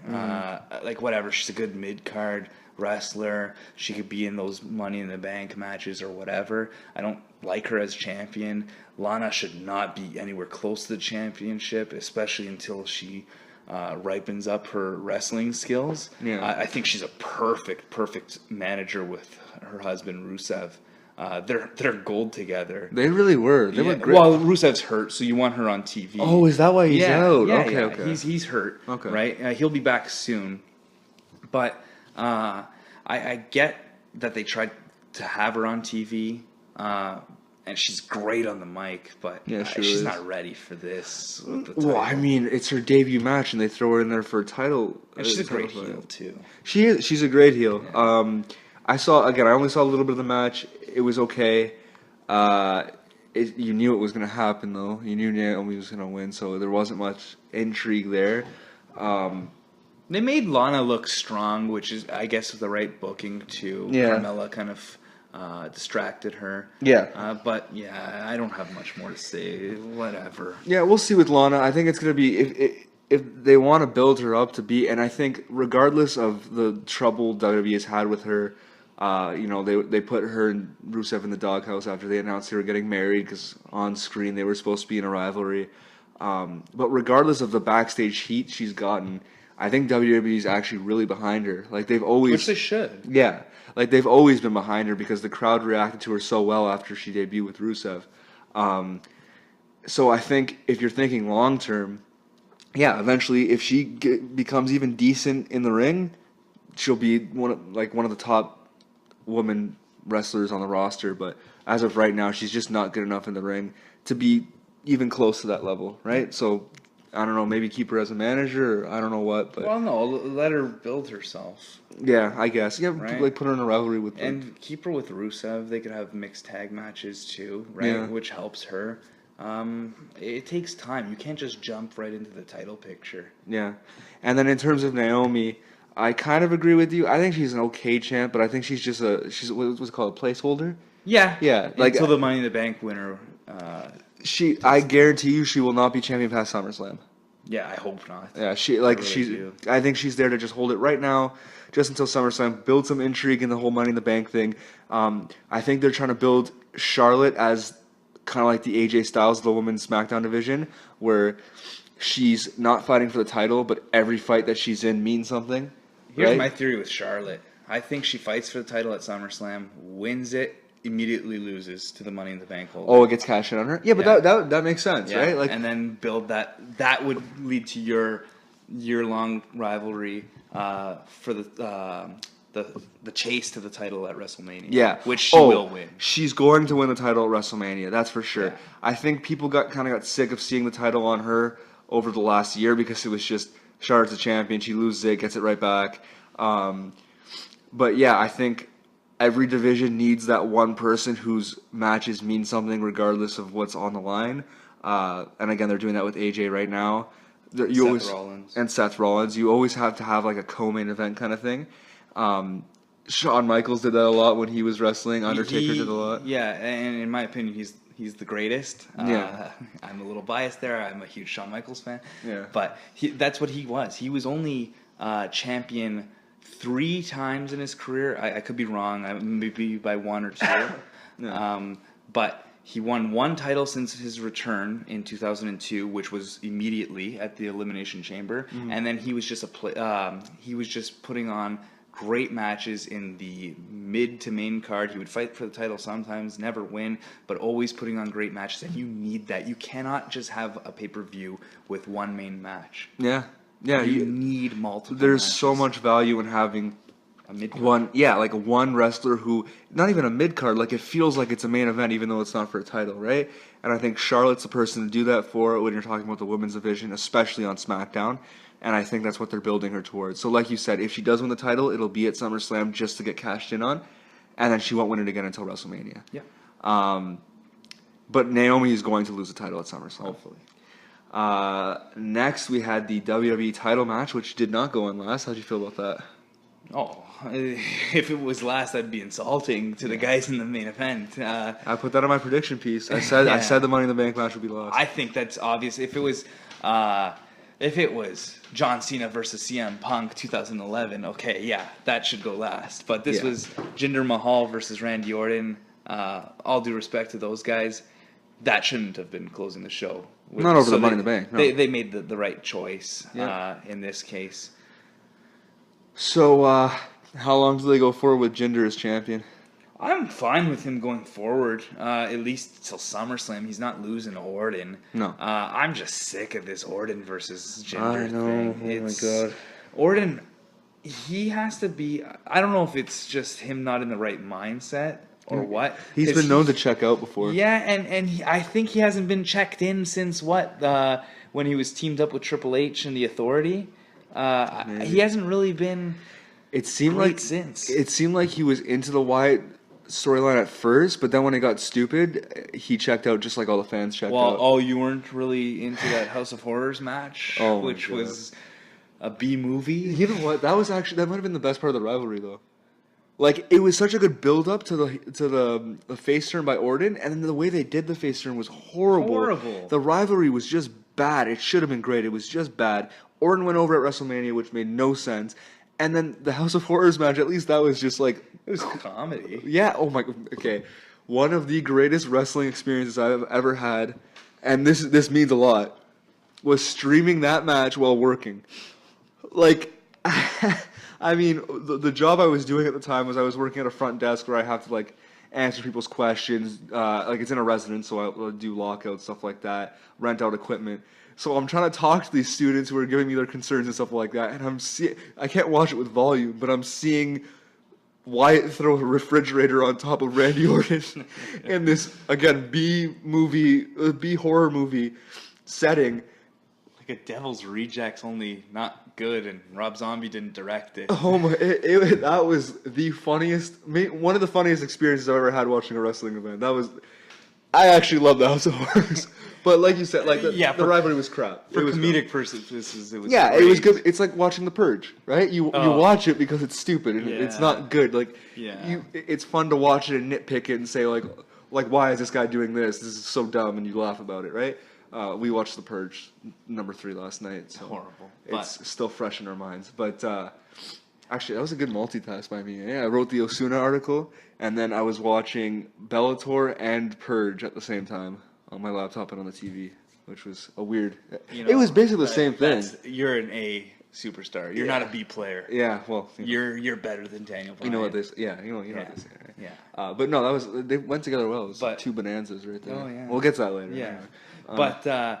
But Bray Wyatt and Orton, that was weird, especially with the draft being that week, and then Yeah. they changed it from a title match to not a title match, because if That that was a made title no match, that would sense. be a disaster. Yeah, Or Wyatt winning was good because I like Wyatt, and yeah.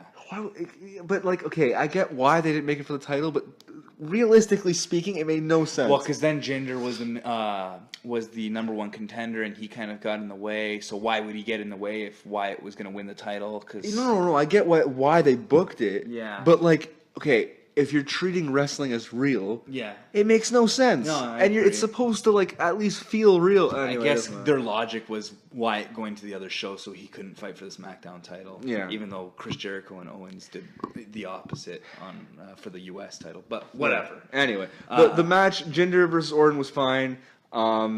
Short but fine. It was they kind of redid the first one just with Randy Orton's dad getting attacked, and not as shocking of an ending because Jinder won. Well, the you first knew time. Yeah, Jinder was going to win this time. Can Jinder just win clean? I know. He's good. Like, treat him like a real superstar. Yeah. They're treating him like a jobber that somehow got a title. Which, that's what they're treating him If you like. want to push him as a star, you got to treat him Can like a he star. win clean? He's good. The WWE, He's a good old Canadian boy. Yeah, that's right. He is Canadian. But they've gotten to the point where the heels do not win clean anymore, except for maybe like Alexa Bliss, which is awesome because she's awesome. But and maybe the odd Seth Rollins when he was champ. Yeah. Oh, no, not even. Rollins would he had those matches where it was like Braun Strowman. Yeah. Least. Okay, Strowman. That's true. Yeah. I don't know. It's just very rare that heels win clean anymore, which is like, come on, man. If you want to make a heel look strong, you got to have them win clean at least. Especially a new one. Like if they did that with Seth Rollins, everyone's gonna still take him seriously. He's fine. Established Jinder Mahal. Yeah. Yeah. He's not going past SummerSlam with the title. I think he has from now until SummerSlam. I put this in my prediction piece. He's gonna fight John Cena. At SummerSlam? Oh! I thought I didn't read your prediction piece yet. Sorry. Oh wow! But okay. That's some disrespect right there. I think he's gonna lose it to John Cena at SummerSlam. I never even thought of that. For 17. I know.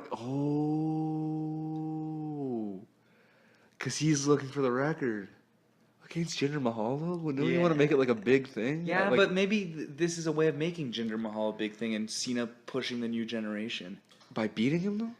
It'd be a weird way to do it. It's a Cena way of doing it. I don't. I think they're talking up like he's a free agent, so I think he's going to Raw.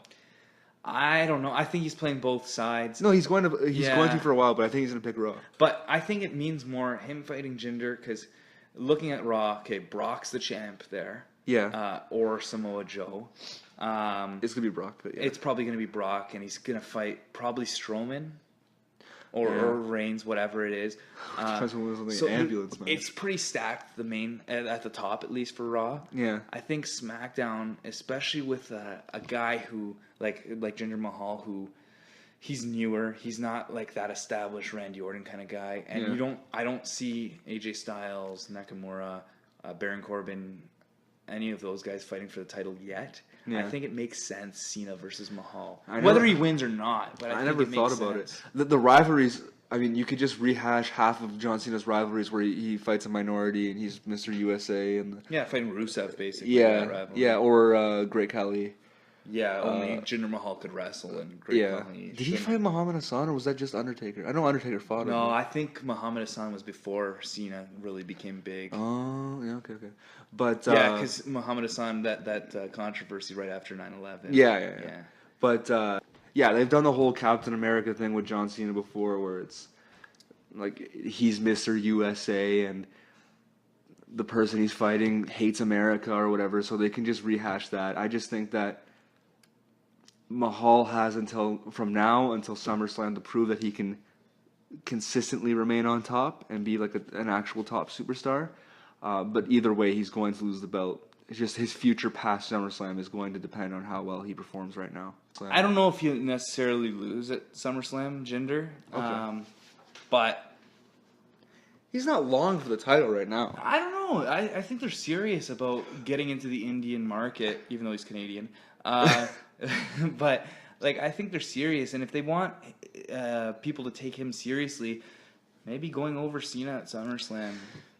I would be huge. Well, I mean, going over Cena at SummerSlam would be huge. I just think, like I said, I think he has until now, until SummerSlam, to prove that he can remain on top. Either way, he loses the title, but that just depends. Like, He's got to face someone other than Orton. That means. oh God, yeah, no, he So can't. it's not really fair if he's fighting the same guy and then he loses to another one. Well, he's going to fight Orton at Battleground, So then and it's- that'll be boring as hell. So then it's the next one is Cena. Maybe Cena wins. Hear this out. Now I'm really theorizing. Cena wins, Yeah. and then Baron Corbin cashes in right away. Yeah, I can see that. Oh man, that'd be 2 cash-ins at SummerSlam. Well, okay. that we're Only one predicting. will happen. Yeah, Yeah. See, I have all these theories. I want to see someone hold on to the briefcase for a while though. I like the long build-ups to a cash-in. Yeah. Yeah, so I Well, that's why. So then maybe one happens at SummerSlam. Like And the Cena other- wouldn't be long for the title either. No. So maybe that one makes more sense than the. well, he's definitely done The holding the title Charlotte for a one. while. I don't know. It'll be interesting. Yeah. I think he's Jinder's got a few months to prove that he can remain on top, but we'll see. Yeah. Well, anyway, and then the last match we have the Money in the Bank, the actual Money in the Bank men's main event match, which saw Baron Corbin going over, and then you had the huge tease between AJ versus Nakamura. What did you think about the match in general? Match was good. Yeah, It was solid. Kevin- Good writing. Kevin Owens took a beating, eh? Yeah, he did, and he Shit. showed that he's a top flight star. Yeah. Kevin Owens, even Sami Zayn too. Oh, Zayn was awesome. Yeah, but they that was were all predictable. good. Yeah. Except for Nakamura, I just don't see it with him. But that's another story. Well, okay, wait. When he came back in, that was awesome. And his face off with AJ, Awesome. that was sick. Awesome. I just don't see it with him. I Yeah. don't get it. I think people, internet wrestling fans, just get hot and horny over this guy because he's from a different association from Japan and he's different. It's not the same old Cena Orton thing, but I just don't get it. I'd rather Owens and Zayn and those guys getting pushed over this guy. That's just me. I think the problem is we haven't been able to actually see him yet. He had that one match with Ziggler, which was terrible booking, where they had Ziggler just dominate for some reason. And then he had this Money in the Bank match where he only came in at the end because he got beat up before the match started. So we haven't really been able to see him. I'm trusting the fact that he's regarded as one of the best wrestlers in the world. And he obviously has a rapport with the fans, so I don't know. But in terms of Corbin, how do you feel about him going forward with the briefcase? I like him. Yeah. I've been a fan of Corbin since he's come up from NXT. He's got that cool character, lone wolf. He's a bad guy. He fits that bill perfectly. Mm-hmm. I like him. I just don't know if he's a true briefcase holder because he's more of a monster, a bad guy, Yeah. a big tough guy, rather than like imagine a Kevin Owens with that briefcase, that cowardly. Oh kind of my character, God, Kevin right? Owens would be so entertaining with the briefcase. The one thing though with Corbin being a monster that I was thinking of when I did my prediction piece is that as much as you don't want a monster winning the briefcase, because again, a monster wins because they're the bigger guy, not because they're taking advantage of something. They're usually not a Weasley heel, but Corbin's whole thing is that he plays by his own rules. Like, he doesn't care about anyone or anything, right? Yep. So I think it actually does fit his character a little bit, that even though he knows he can crush someone, he's going to cash in at the perfect moment. And ultimately, I think he's going to be a good champion, which is what you want from Yeah, I'm this excited to see anyway. it. So whether he cashes in a cowardly way or his own way, whatever, I think him with the belt is the end result. Yeah. And I think that's what's important about it. Yeah. I think, like, Nakamura or Styles winning wouldn't have made sense. No. So that's fine. I would have loved Sami Zayn getting a shot. Yeah. I would have loved Ziggler getting back into it. Yeah. I think they're maybe taking him a little bit more seriously again. No, I think they're done with him. At least he's in the main event picture. Yeah, but I think they put him in there just because he's a good wrestler. Yeah, but he's been in those main matches for at least since he's moved over to SmackDown, since he's turned heel again. So It's true. maybe he's just going to be the modern day Shawn Michaels, where he's in great matches. Yeah. Not as prominent, of No. course, but he'll always have a job. It's true. No, that's true.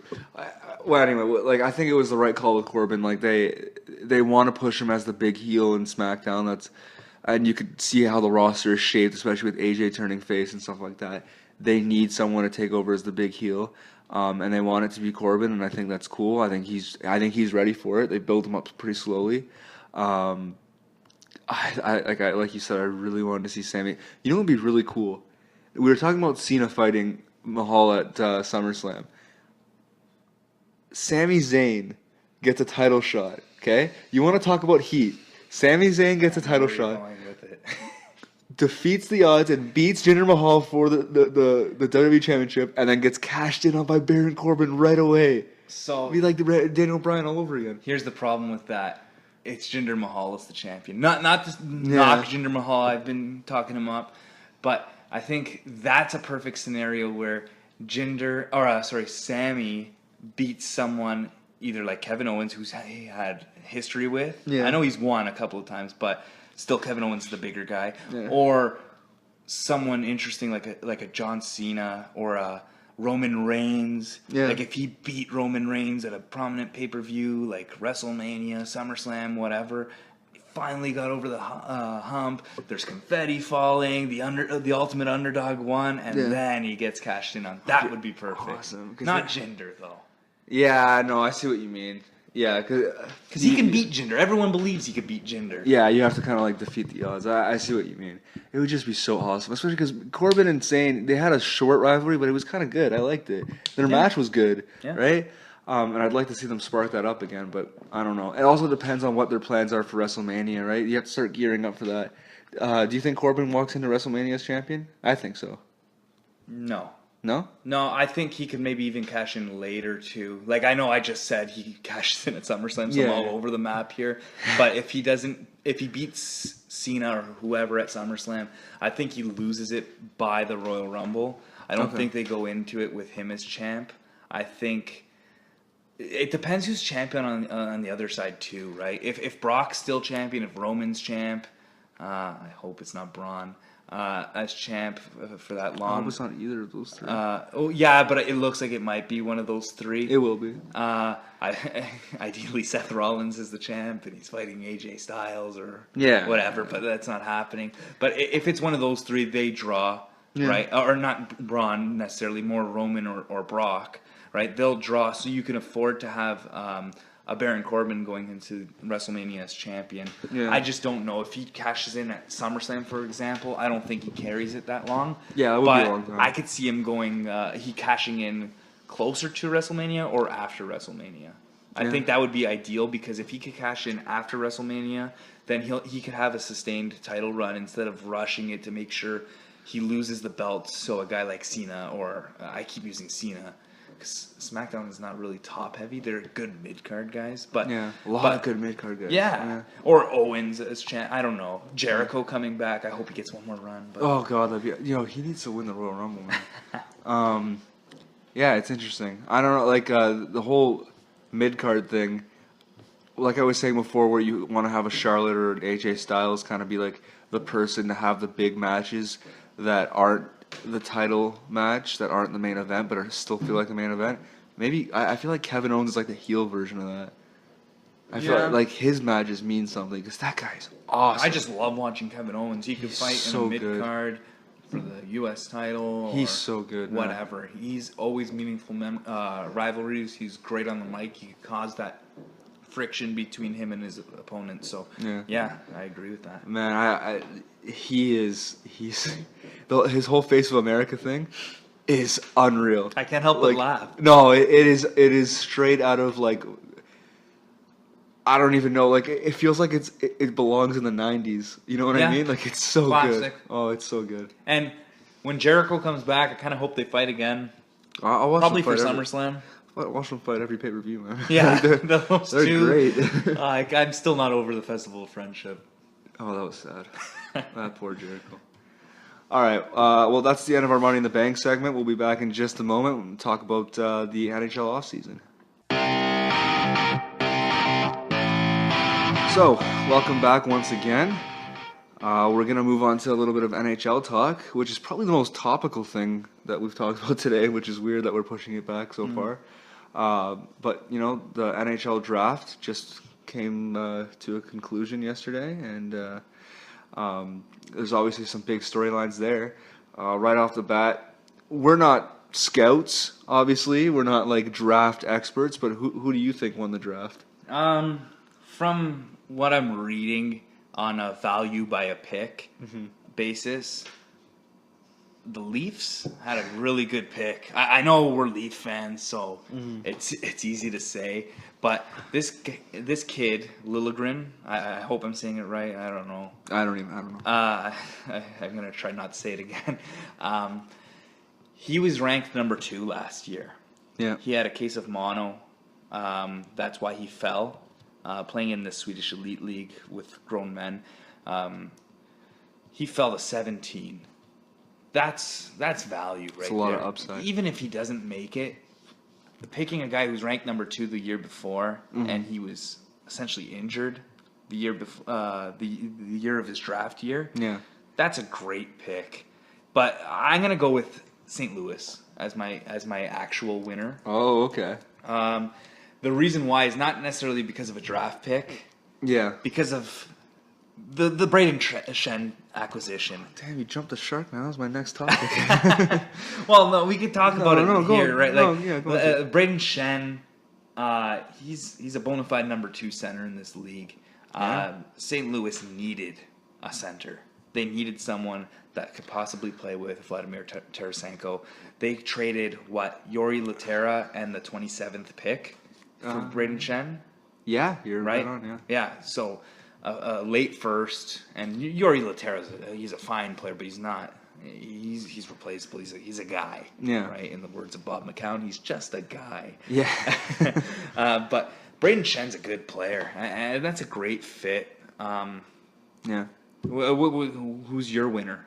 I mean, I think you hit it dead on there. I mean, I was going to say either the Blues or Leafs. I kind of feel bad saying the Leafs because, again, we're Leaf fans. But I feel like they're just winning everything. Since 2015, they're just winning everything. Ever since the draft lottery. Sorry. Since the draft lottery, they've won everything. Since, dare I say it, Lou Lamoriello came into town. Oh, God, I love that guy. I really...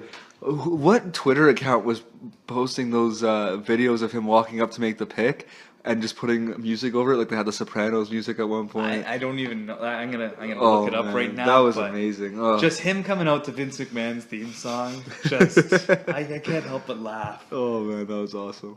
But yeah, no, that trade it's such a good fit for the Blues. Braden Shen.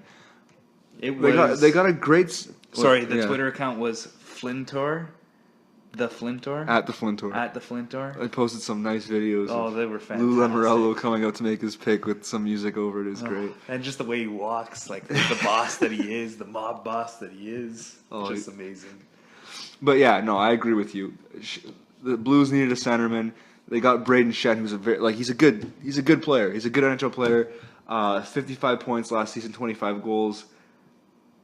I didn't see this trade coming at all. I'm not really sure. Well, that's another thing, too. I didn't see it coming, but then they drafted Nolan Patrick. Yeah. Right? Who immediately, likely, I'm assuming he's going to play in the NHL next year. He's your number 2 center. Yeah. Right? Well, you took him second overall, yeah. So then there's not a space for him, right? Yeah. Where the Leafs, I always go back to the Leafs as an example. When they drafted Matthews, Bozak and Kadri now slot behind him, but you could see Bozak as a 3 center, right? Yeah. Shen's not a 3 center. He's making too much money, he's too good of a player, right? So might as well get some value for it. And when you're drafting second overall, you're not drafting for a third line center. No, yeah. No, you're drafting hopefully a first line center. Yeah. When you have Claude Giroux as your first line center, Patrick automatically becomes the number 2 center. Yeah, exactly. But I don't know. Do you think they got enough for Shen? I don't know. Maybe we're overrating him. I don't think we're overrating. We're not saying he's a superstar. He's just a good player. I just don't see how Philadelphia got better. That's the thing that I struggle with. If they picked up a good defenseman, even a veteran defenseman, they don't have to necessarily pick up a young guy. Yeah. But, Shen for Laterra and the 27th, it seems like more of a get him out of here, make room for Patrick, clear some cap space. Yeah, they cleared cap space. That's pretty much all they really did. Well, no, let's not discount the 27th pick could become a good player. It's still a first round pick, right? The Leafs traded the 30th overall pick for Frederik Andersen. right? Yeah. So it's Well, they a took first-round pick. They took Morgan Frost with the 27th pick, who's also a centerman. We'll see. Right? Yeah, I We'll know. see. I just feel like the most realistic scenario is that Nolan Patrick replaces Shen, and maybe is better. Hopefully, he's a number 2 pick. This draft class wasn't regarded as very Still strong. a number 2 pick. Yeah. No, Right? I don't And know. Shen, I know it's not a strong draft class, but let's not say Shen's like Connor McDavid. Yeah, maybe we are overrating him a bit. I don't know. He's a good player. They got a first-round pick and a pretty good winger. Yeah. All right. Well, we covered the Brayden Shen trade. TJ Oshie signed a contract with the an extension with the Washington Capitals. This one was a little shocking. I don't know how do you. I'm hearing a lot of guys saying they like the deal. Oh, why? On Hockey Central and Sportsnet, Fan 590. They like the deal. I don't get it. I don't know. Maybe it's like we're watching two different TJ Oshies. I don't get it. He's a fine player. He's a good player. He's not a superstar. I'm not signing a TJ Oshie for 8 years. 8 years. Yeah. Like, he is a solid number 3 option on a good team. Yeah. But that's what he is. Are you signing a 3 option for 8 years? I don't get it with Washington with all their free agents this year, and they're gonna try to be a little bit flexible under the cap. Where are they going? Are they going up? Are they going down? Are they staying the same? And signing Oshie to that massive deal, I don't know. I'd rather keep that defense core intact than signing Oshie. Absolutely. Like, not to underrate, like, he's a good player, right? He scores goals. He's actually good defensively. It's just, he's what, 32 years old? We'll say, yeah. Yeah, like, he's in his 30s. In 3 or 4 years, that's going to look like a terrible contract. Yeah, Right? When you sign a contract with a guy and you know that in a few years it's not going to look good, it's not a good signing. 8 years for... Man, if you're signing... Especially in a cap league. Yeah. If you're signing a guy to a contract that's long, he should be a superstar. Like, I'm sorry. Like, if you sign a... Well, I was going to say Sidney Crosby, but that's kind of obvious. If you sign Ovechkin on that same team. Yeah, if you sign... The same team, exactly. You sign Ovechkin for 8 years, that makes sense, right? Like, he's one of the best pure goal scorer, maybe the best pure goal scorer of his era. But TJ Oshie, like, he just does not fit that bill. Again, he's a good player, he's a valuable player. I thought that it was a smart play to, like, pursue extending him, right? I think they needed to keep some guys because they're losing way too much this offseason. And let's face this too, Mm-hmm. he was gonna get 8 years. Or 7 years, whatever the max is for signing with a different team. He was going to get that somewhere else. I don't get that. But if you're Washington, any other team, let that be someone else's problem. Exactly. Let him sign in Florida for 8 years or 7 years. Yeah. Let him sign with the Islanders, right? Yeah. Don't let that be your problem. Like, we've been praising the Leafs front office. It's because I get they're dealing with rookies right now, Yeah. but they're making value signings. Like Nikita Zaitsev, I know 7 years, Yeah. it's a lot, but when it's a $4.5 million cap hit, Yeah, and a 25-year-old, yeah, I was about to say he's 25. I just looked it up. Oshie's 30. So by the time his contract's up, he's 38 years old. Do you really want to be paying him? it'll be a Marian Hossa situation where he has this fake rash and they don't have to take the cap hit because he's injured. You think it's fake? Oh, 100%. 100%. It's just like the Joffrey Lupul situation. It's just like the Robida situation. Magically, Marian Hossa's contract, he's making $1 million this year, but a cap hit of $5.75 million. So do I think it's fake? I believe he has this rash, don't get me wrong, but I believe he could still play, but he doesn't want to for $1 million. So he's doing them a favor, not being a cap hit, and he's also making $1 million. Yeah, no, that's true. I don't know. Bottom line is, I don't know how this contract is written up. I don't know if it gets less as the years go on. Like if he's getting paid like $10 million this season and then like $4 million in the last season. I don't know how that works, but if it just goes by the average, I think it it's going to look really bad when you're paying TJ Oshie $6 million when he's 38 years old. But that team's going to be really bad soon. Yeah. They're aging, and that happens. They had a good run. They didn't win their cup. Yeah, because when you're a they run into Crosby every year. Yeah, when you're a good team, you will hit that wall when you just can't afford to pay everyone. It's very rare that you get through that, like Detroit did for years, and Chicago seems to be doing right now. Yeah. But yeah, but and also and now I'm just going to play devil's advocate. I don't agree with the contract, but they're going to be bad. They're going to need some guys, popular players, to sell merchandise too. So you have to look at it from a business standpoint too. I guess. Right? I just think Ovechkin's not getting any better. I think he's still a 30-goal scorer, but he's not a guy that you're relying on anymore. They're going to be losing a couple of defensemen in free agency this year. Yeah, Braden Holtby's still a superstar goalie, but I think they've hit their peak as an elite team in this league, especially with the up and coming teams. Yeah, that's the thing. Like, I don't think they're going to be bad. It's just they're not going to be as good as they were this year. Like, this year they had it all, man.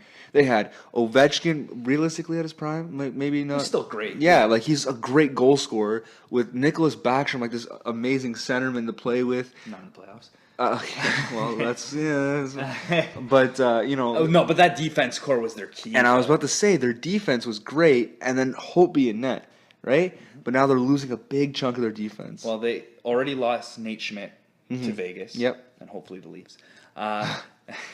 They lost Nate Schmidt to Vegas. They're likely losing Carl Alsner. Alsner's gone, and Shattenkirk's pretty much gone. Yeah, Shattenkirk. And then I'm not sure about the rest, but then the rest are like Brooks Orpik, whatever. Dmitry Orlov, nice player, but they're losing a big chunk of it. Yeah, like a big chunk of what made their team good. Like again, they're gonna have Holtby still. They're gonna have John Carlson's still there. John Carlson, yeah. They're gonna have Ovechkin, Backstrom, and some of the guys that have made them good for years, but they don't have the whole band together. I agree with you. They had this championship window. They realistically should have won a cup sometime within at least the last 3 years. You said, we look at them differently. Like Chicago's run into cap issues, but they won 3 cups. LA's run into cap issues. They're a little bit of a mess right now. They won 2 cups. Pittsburgh, well, they kind of came out of it, and now they won 2 cups again. Yeah. And they still have Crosby and Malkin. All these teams that kind of went for it, they at least won their cups, right? Them, along with the Sharks, and who else would you put in that group? Ottawa back in the day. Yeah. The Rangers. Rangers, yeah, they did. Right? These guys, these teams, they all went for it, and it didn't work, so it looks worse. But if they went for it, and the Rangers beat the Kings in that year in the finals, we look at it differently. Yeah, right? but that's the whole thing. You go all in because you're going to win the cup, right? That's what it's all about. That's why when we were talking about the Jays before, Anthopoulos went all the way in, and it hasn't produced a World Series yet, and most likely won't. And that's why he looks like an idiot. Yeah. I don't care what Jays fans say. Like, Anthopoulos did kind of ruin this team long term, right? But if they won, we would be thinking differently. Exactly. And we're here logically speaking, and we're admitting that we would think of it differently. Yeah. No, if they won a World Series at any point in the last, especially that first year with David Price, then we're saying, Anthopoulos got us a World Series. It was worth it. Yeah, exactly. Yeah, it was worth it, exactly. But now it just looks like we traded away assets for 2 months of David Price, right? Or the Capitals traded away assets for 2 months of Kevin Shattenkirk. Yeah. Right? And that's another thing. The Blues were able to get Braden Shen because of that trade. Yeah. Right? Oh, yeah. That was the 27th pick, true. right? Now they're going to re-sign Shattenkirk. No, so they really did win the draft. Yeah. By trading Shattenkirk, getting Shen. That's a good hockey move by the Blues. Yeah, started at the deadline. I hope they're good. Well, they will be good. I just hope they're good enough to contend for a cup. I'd like to see them. Yeah, but it's a long cup drought. Even if not, though, they're still set up for future success, right? Yeah, that was a good move. They lost. I know, kind of off topic here, but it's kind of on the lines of Shattenkirk. They lost a couple of free agents in back-to-back years. Oshie being one of them. That's right, Backus. Right? And they lost them for nothing. So this year they said, let's trade Shattenkirk. Smart Let's move, make sure we're okay in the future. We can't lose him for nothing because he's likely going to walk. Yeah. They got something. They still made a nice run in the playoffs. ran into a hot surprised me. Nashville team, Yeah. right? But they're still set up nicely. Yeah. Washington, on the other hand, went for it, rightfully so. They needed to with all their free agents, and they ran into Crosby and Malkin See, when they and traded Fleury.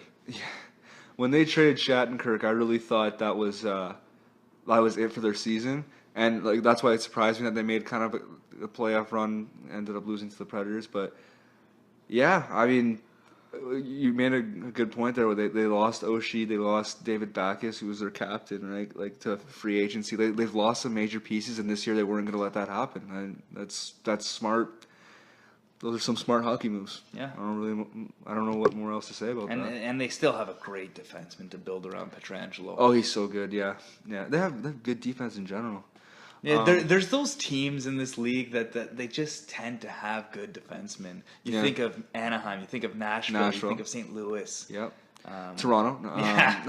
But then you get a team like Pittsburgh who, especially without Letang, They have no a defense. mediocre defense core, and they still win the cup. Back-to-back cups, one without Letang, and then this year with two goalies playing. Yeah. That just shows if you're dominant up the middle. Not to say who cares about your defense, but you could still control the pace of the game. Yeah. And I know there's no other Crosby and no other team with Crosby and Malkin. Yeah.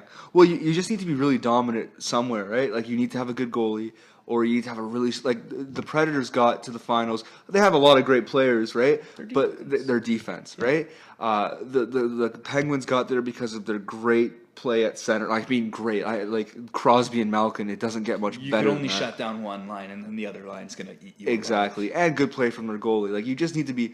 You don't need to be perfect at everything. I mean, no one could be the Blackhawks every year. But, Well, not in this NHL. Yeah. Back then, we weren't around, of course, but the Oilers of the '80s. Yeah, Right. well- Like you're not gonna get that anymore. no, because the salary cap. Yeah, No. absolutely. This is as close to dominance as you're gonna get with two elite centers. Yeah. Oh my God. It's still crazy that they have Crosby and Malkin on the same team. They Although, used to have Stahl. yeah, they had Jordan Staal was their third line center. Unbelievable. Well, anyway, going forward with this offseason, are there any big trades that you see coming? I think the Golden Knights expansion draft kind of opened that up a bit. Yeah, so like them for sure. I mean, I don't know who they're going to trade, but they're going to have to trade at least a defenseman. Yeah. Nate Schmidt, Colin Miller, Mark Mathot, who has a no trade clause for some reason. I don't know how that kind of a player gets a no trade clause. But yeah, they're gonna have to trade someone. I don't know if they're gonna trade someone up front. I don't think they're as deep up front. Mm-hmm. Like they have nice players like James Neal. They're gonna build around Fleury. They're obviously not gonna trade Fleury because you need someone that fans want to see that they can relate to, right? But they're gonna trade a defenseman. One of those three, I think, are the main. Yeah, ones. if you're cheering for a team that you think needs a defenseman or that you think is in the market for a defenseman, Leafs. yeah, Las Vegas kind of opened up the door for that. Yeah.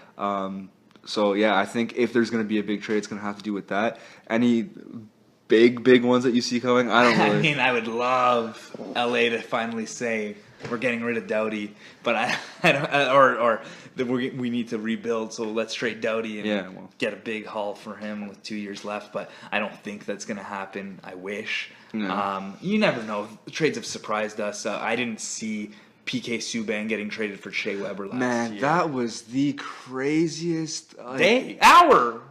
Yeah. Half hour. Yeah, it was Weber. No, first it was Stamkos, right? No, Stamkos was the last one because we were all hoping the Leafs would sign him. Yeah. It was first it started with Hall for Larson. Oh, that's right. Yes. Oh my God. Hall for Larson, then PK for Weber, and we were all losing our minds. And then they kind of slipped in that Stamkos signing. Well, the thing that sucked for me is that I was working with Census Canada at the time, and when you work with Census Canada, you have to have a meeting with your boss once a work day. So it was like 5 times a week, right?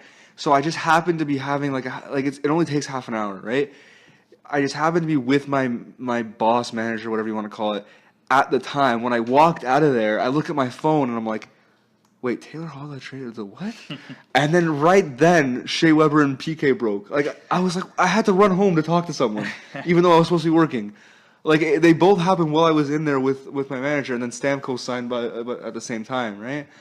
That was insane. But yeah, I don't see any trades like that happening. But we didn't see that last year. Yeah. So Yeah. going into the offseason, I was thinking maybe Brent Seabrook, because Chicago needs to unload cap, but they seem to have unloaded a little bit with Artemi Panarin and Nick Hjalmarsson. Yeah, so I don't think they're moving any of their core.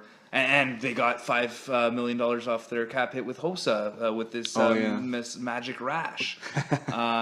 So I'm not saying anything wrong with that with Chicago, because the Leafs do it too. So it's legal. They're allowed to do it. Yeah.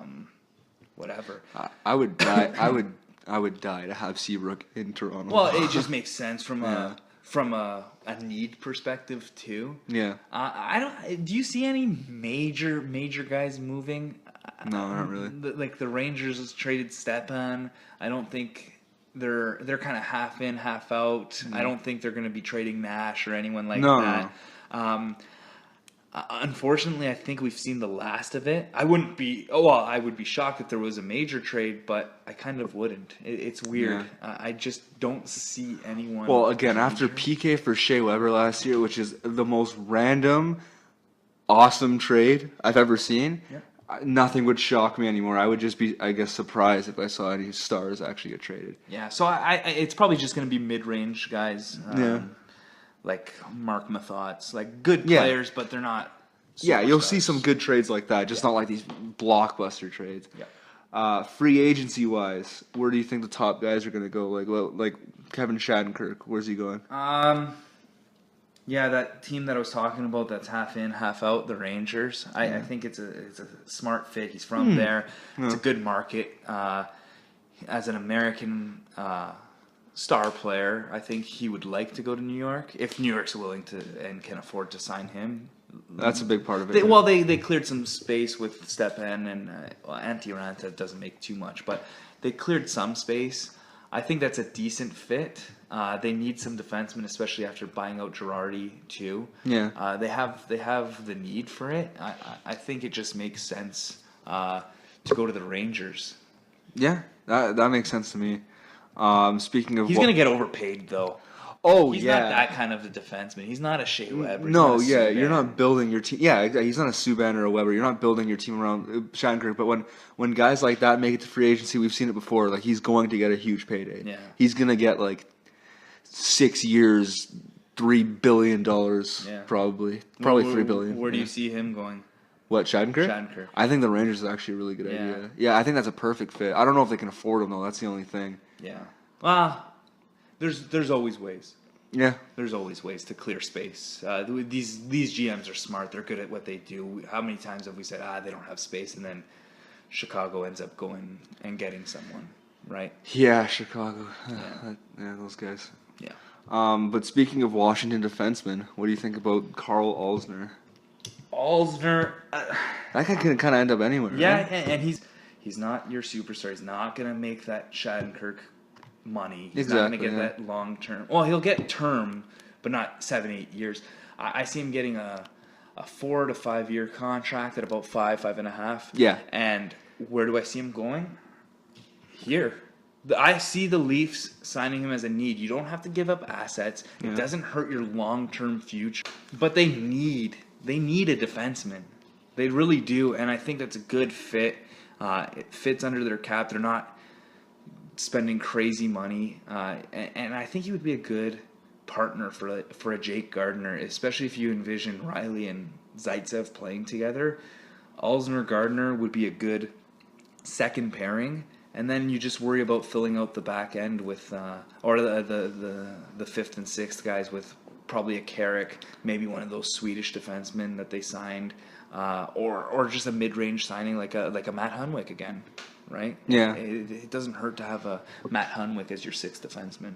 Yeah, I think Alsner's one of those guys that's gonna get overpaid in a sense that like he'll be paid more than his value, but like you said, he's not gonna get a Shattenkirk deal.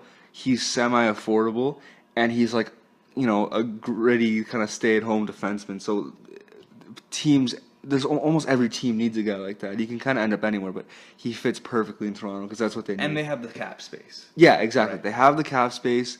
They have a decent defensive core now because they have like 3 or 4 guys who can play, but they're all the same kind of style where they move the puck, right?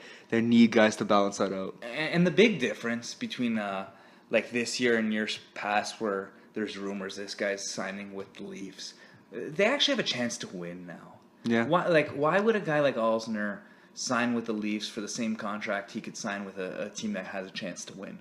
Now the Leafs have a chance to win. Yeah. So there's the money, yeah, they can afford it, and there's also the will and the desire to win for these guys. And I think they could attract free agents if they want to. I know they have a plan in place. They could go in many different directions, but I think they sign him. So what do you think outside of like Alzner, like what other moves are the Leafs going to make this offseason? What is their offseason going to look like? Their off season could go many different ways. Yeah. They're a unique team because they're so young and there's so much potential. They don't have to go out and go all in like a Washington did last year. The obvious moves are picking up a couple of defensemen. So I think they sign Alzner. That's my prediction. I think they could still go out and trade for a Nate Schmidt, a Colin Miller. And that goes to my point again. If you sign Alzner, trade for Colin Miller, let's just say, pretty good defenseman. He would probably be your 5th, 6th defenseman. That's all of a sudden becoming a pretty good defense core. You got Riley, Zaitsev, Gardner, potentially Alzner. Then your 5th and 6th are maybe you re-sign Hunwick. There's Carrick, and there's a potential Colin Miller. That's a pretty good defense core. Yeah, I'd like to along see with your Carrick. offense. I'd like to see Carrick in the lineup. You know how I feel about Carrick. Yeah, Carrick's good, Yeah. but I mean, I would rather have a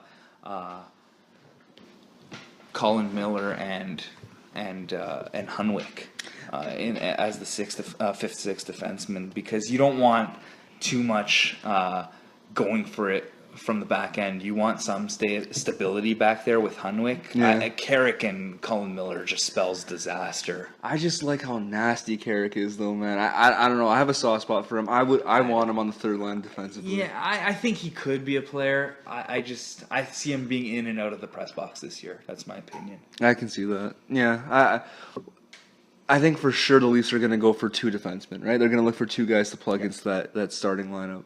And one of them is going to be like an Alzner, and the other one I think is going to be like a Mark Mathot or something like that. Oh, so you think right? maybe both? Yeah, I think that would be a different game changer, because that Yeah. makes your defense borderline elite. Yeah, exactly. Because it's so attainable, right? It's not far-fetched to really give yourself a balanced defense now, because you have the pieces where you just need to add a few things that are very much available to you that could make your defense kind of like very balanced and talented, right? Like you have the guys like Gardner, Riley, and Zaitsev that can move the puck and that are, above average defensemen in the NHL. And then you have guys like Alzner and Mathot who you have space for on your team and who balance that out. So that's what I think they're going to do.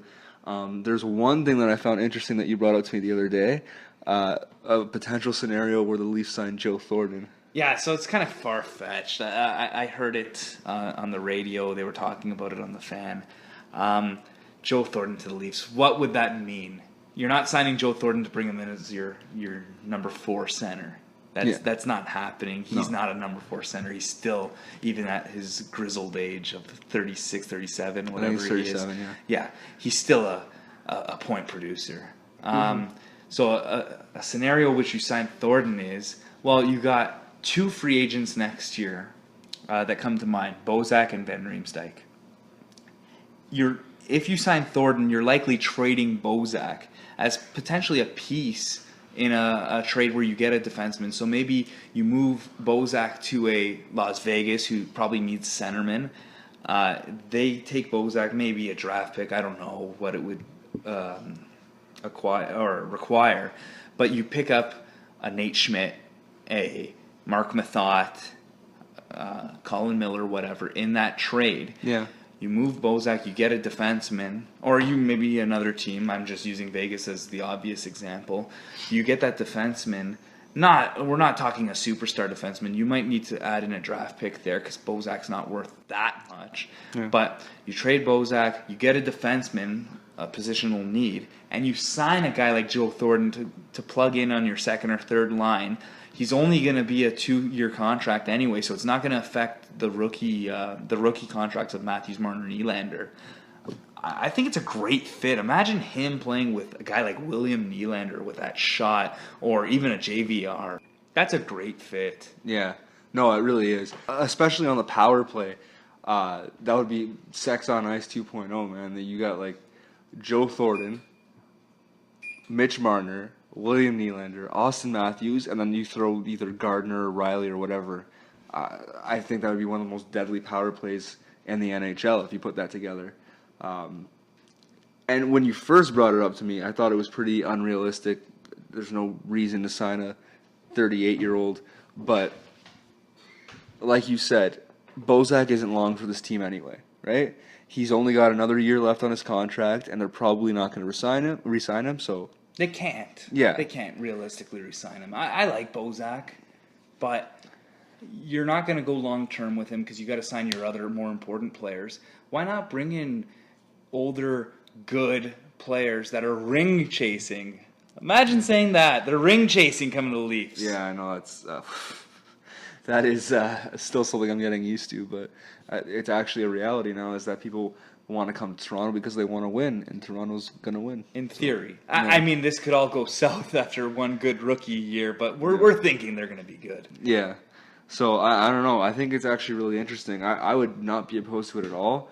I think like at this moment, Joe Thornton is still a better player than Tyler Bozak. So you'd be upgrading at center. And it really doesn't hurt you that much long term because again, Bozak is not long for this team. I love Bozak, and you know he's put in his years with Toronto, like when they were bad especially. But you got to do what you got to do to win, right? So I actually think that would be a great move.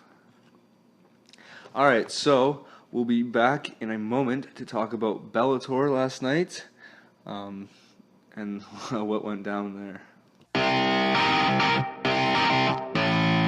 All right, welcome back for our final segment. I promise this has gone on way longer than I expected, but you know, good talking. Yeah, good topics. Oh, was that your cowboy voice again, or was that an accent? That was it. Oh God! All right, so last night was Bellator 180. It was their, I believe, second shot at a pay-per-view that they attempted. Chael Sonnen in the main event won. It was pretty predictable. It was literally, if you were to like think of what would happen in a fight between Chael Sonnen and Wanderlei Silva, I think moment for moment it went exactly how you'd expect. He shot for a takedown right away. He put Wanderlei on the ground. He, frustrated the hell out of Wanderlei with these little ground and pound punches and stuff like that. There was one moment where it looked like, where they kind of stood up and Wanderlei rocked him, but then it went back to normal, and it was about as predictable as it gets. Chael with the Dynamite promo, what did you think about that? Chael is the man.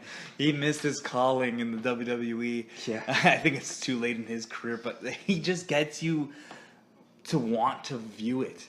I am the definition of a casual MMA fan. I don't knock it. I don't hate it. I'll watch the main fights. And Chael is a guy still, even though he's not as prominent as he used to be when he faced Anderson Silva, he's still a guy you want to watch because he's so entertaining. And not necessarily his fighting style, but the way he gets you to want to watch the fight. You see the tension between the two fighters because he brings that attention. He gets guys to hate him. Well, I mean, we're talking about a guy who fought John Jones back in 2013, and it was the most predictable outcome. Like, you knew Chael, he was moving up a weight class to fight maybe the greatest fighter of all time in his prime. And the one thing Chael had at the time when he was still, one of the top middleweights in the world is that he was a great wrestler. So guys who weren't great on the ground, like Anderson Silva, well, not that Anderson wasn't good on the ground, but it's just Chael was way better on the ground. Those are the kind of guys that he could beat. John Jones is a Greco-Roman wrestler. This guy, and he was stronger than Chael. Chael was a big middleweight, so another one of the reasons why he kind of beat up Anderson in both of his fights that he ended up losing both, was that he was way bigger and stronger. But Jones was much bigger and stronger than Chael. He could be fighting at heavyweight. And he still somehow got people invested. He got people excited. It would have been one of the biggest upsets in MMA history, but everyone knew it was going to happen at the end of the day, and that was that Jones was just going to crush him. Like, to be able to still get people invested, that's just what Chael does. I talked about it last week on the podcast that one of the things that McGregor has, the reason I think McGregor is the greatest trash talker in MMA over Chael is that McGregor comes from a genuine place, whereas Chael is very scripted. I wasn't trying to take away from Chael, though. Chael is still, at worst, the second best promo man in all of MMA history. So yeah, did you see what happened with Wanderlei, though, after the fight? Yeah, he pushed him. He's a goofball, that guy. And that's the beauty of Chael, too, though. He makes him want to push him. Yeah. These guys are so sick of him. Yeah. And that's his job. He sells. And he didn't sell the push, though. That was good. He didn't even want to mention the interview. They're just like, oh, what happened there? He's like, yeah, whatever. Because he's done with Wanderlei, though. Yeah, he's moved on. Care. Yeah, he beat him. That's it. Yeah. But yeah, I think that was very much in character for Wanderlei, though.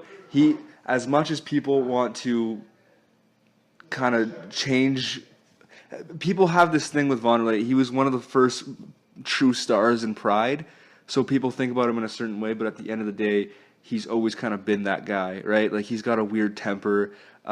He's not very, what's the word, present, I want to say, right? Like the things he says doesn't make sense. So that didn't surprise me at all. I still think Wanderlei definitely needs to retire. Chael should probably retire, but he's gonna make his money and he's gonna fight old guys like Wanderlei, Tito, guys like Fedor. So I'm not too worried about him getting hurt, which is good. Which is the difference between Fedor's fight last night and BJ Penn's fight tonight, which I'm still not ready to watch. But so yeah, that brings me back to Fedor.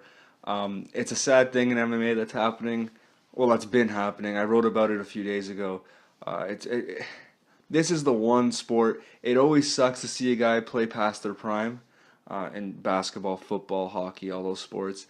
You never want to see someone who's at the top of a sport go out looking like, in hockey, a third liner, just not being the same guy. But in MMA, it's not just that they lose or that they don't look good. They're getting beat up, and they tend to get knocked out a lot. I talked about it in my article. Chuck Liddell got knocked out 5 times in his last 6 fights. Frank Mir has been knocked out a lot at the end of his career, and he still wants to, he's suspended right now until 2018. He still wants to keep fighting. It's unfortunate because there's not as much money in MMA, which doesn't give them the incentive to stay retired, right? So it sucks watching your heroes get knocked out the way they do and suffer long-term damage. Well, that's the thing. It's the long-term damage. It's not necessarily, okay, they lose. It sucks watching them lose, but then there's so much research on brain injuries, brain damage. You don't want to see these guys, God forbid, die at young ages because they've been fighting too long and they get this brain damage. Yeah. That's the main concern here. Well, at the end of the day, fans and analysts and journalists and stuff like that, we all support this industry where guys are like putting themselves through hell for our entertainment, right? So we have to take some kind of responsibility for that. And I don't know, it just sucks. Again, I know you can't tell a guy to retire, but you really feel like doing it when you see guys like Fedor last night got knocked out. I mean, like it was one of those Matt Mitrione. Yeah, I don't know. That's another thing. The greatest heavyweight fighter of all time, quite possibly in MMA, knocked out by Matt Mitrione, like a guy who couldn't even win the Ultimate Fighter. It's sad, but like these guys, like he did not look good. He got roughed up in a bad way. And it was one of those fights that was just really hard to watch because you know that he's going to be feeling that for the rest of his life. And legacy-wise, there's no reason for him to be doing this. We all know that he's not the same fighter that he was 4 years ago when he was dominating the sport, right? There's just, legacy-wise, there's nothing there for him anymore. He's not the same fighter. He's already accomplished everything that he can. And it sucks. And then you have BJ Penn fighting tonight. Well, by the time you hear this podcast, he probably will have already fought. And that's another guy, man. It actually sucks that he doesn't get knocked out because this guy takes as much damage as anyone. The Rory McDonald fight, the Nick Diaz fight. This guy's just a punching bag standing there and taking shots from these great fighters, young fighters, and it's just horrible. It's 15 minutes that are it's unwatchable. It's honestly BJ Penn fights at this point are unwatchable, and I don't see. I mean, tonight he's fighting Dennis Seaver. Another dinosaur. Yeah, and a guy who has never been that good, so maybe it won't be as bad, but still, the fact that he's the underdog against Dennis Seaver is just, like, heartbreaking, right? Even, like, oh my god, his last two fights were the worst, with Yair Rodriguez and Frankie Edgar, where he was actually finishing those fights, but, like, it's so much unnecessary damage. Anyway, I don't want to linger on that for too long. One thing I want to ask you, though, as like an admitted casual fan of MMA, last night's Bellator show was another journey into the circus-like presentation that MMA outside the UFC tends to do. Bellator, I think, gave up a long... basically, at the time that Bjorn Rebney left and Scott Coker came in, I think Bellator took on this whole, we're not trying to be better than the UFC, we're just trying to get people to watch, and we'll do the dumbest things to do it. Do you think that's a sustainable way of business? No. It's never a sustainable way. The sustainable way of doing business is being the best, right? Yeah. That kind of circus, it draws eyeballs here and there, and maybe for a couple of years it'll work out. But that kind of bonanza, it just doesn't work long term because you get sick of it. It gets boring. You need to put on a good product. That's what they should be focusing on, rivaling with the UFC, not being this circus freak show, because it's kind of cool. Yesterday was kind of cool with Chael Sonnen talking, Wanderlei Silva being there, Fedor, sure, but then it's like, okay, it's not interesting after a while. Yeah, I see what you mean, but at the same time, I would argue that there's no way they're ever going to surpass the UFC, right? And I think they realize that and just call it quits on that aspect of it. Another thing is that I think they're getting the best ratings they've ever gotten while doing business this way, while promoting fights between... Short term. Yeah, short term, yes, but they're getting people to watch these shows. Even if they only do one of these shows every once in a while, they're getting people to watch it, right? They're getting Hoist Gracie to come out of retirement to fight Ken Shamrock, who's coming out of retirement. That was something that happened. They're getting Fedor to come out of retirement, Chael and Tito, and oh god, I hope Tito stays retired. I mean, it's not good MMA. The fights, there are great fighters in Bellator, don't get me wrong. And you saw that last night with guys like Douglas Lima, but they're bringing in eyeballs using these old-timers that fight in these really sloppy, boring fights, and there is a part of it that is entertaining, so it's interesting. I don't know if it's sustainable. Well, that's the thing, too. If they could catch a good young fighter fighting on the same card as these dinosaurs, then maybe you hit lightning in a bottle. Yeah. But then you look at the flip side, those young fighters, they get eyeballs, they get more prominence, then they sign with the UFC, and then there goes that young fighter. That's true, but I don't think you're ever going to stop guys from doing that unless you lock them in like they tried to with Eddie Alvarez, right? Yeah. I mean, there was 2 years where Alvarez didn't fight because the contract negotiations between him and the UFC, they had to go to court over his contract negotiations with him and the UFC, and it just ended up with him not fighting, right? So they're always going to lose fighters to the UFC. It's tough because I don't think they'll ever beat them out, but I mean, at least they're getting people to watch, right? It's strangely entertaining. It is strange. It shouldn't be because the MMA is brutal. Like the actual fights are brutal when they put guys like Chael versus Wanderlei Silva. It's not an entertaining fight. There are entertaining fighters, but they fight lower on the card. There's no reason to actually want to watch Chael Sonnen versus Fedor, but for whatever reason, there's this part of you that wants to see it. It's like Conor and Floyd to a certain extent. There's no reason to want to watch that because you know what's going to happen, but I'm all in on that one. Yeah, like you want to watch it, right? And Chael versus Fedor, like who cares who wins that fight? They're both old. They're both past their prime. If they fought in their prime, like Fedor would kill him. But you want to watch it. So I don't know. It's strangely entertaining. It works. Anyway, this has gone on way too long. But I think this was a great second episode of Mediocre Sports Talk with my first ever guest. John, what's your Twitter handle? At jmarino_27. All right, so if you want to follow John on Twitter and hear more of his Nonsense. takes, his nonsense and takes on sports, you can follow him there. Which I is mean, literally all I tweet about. yeah, all he tweets about is sports. So if you're listening to this, you're probably already following me. So I'm not even gonna. I mean, it's at Dan R. Marine.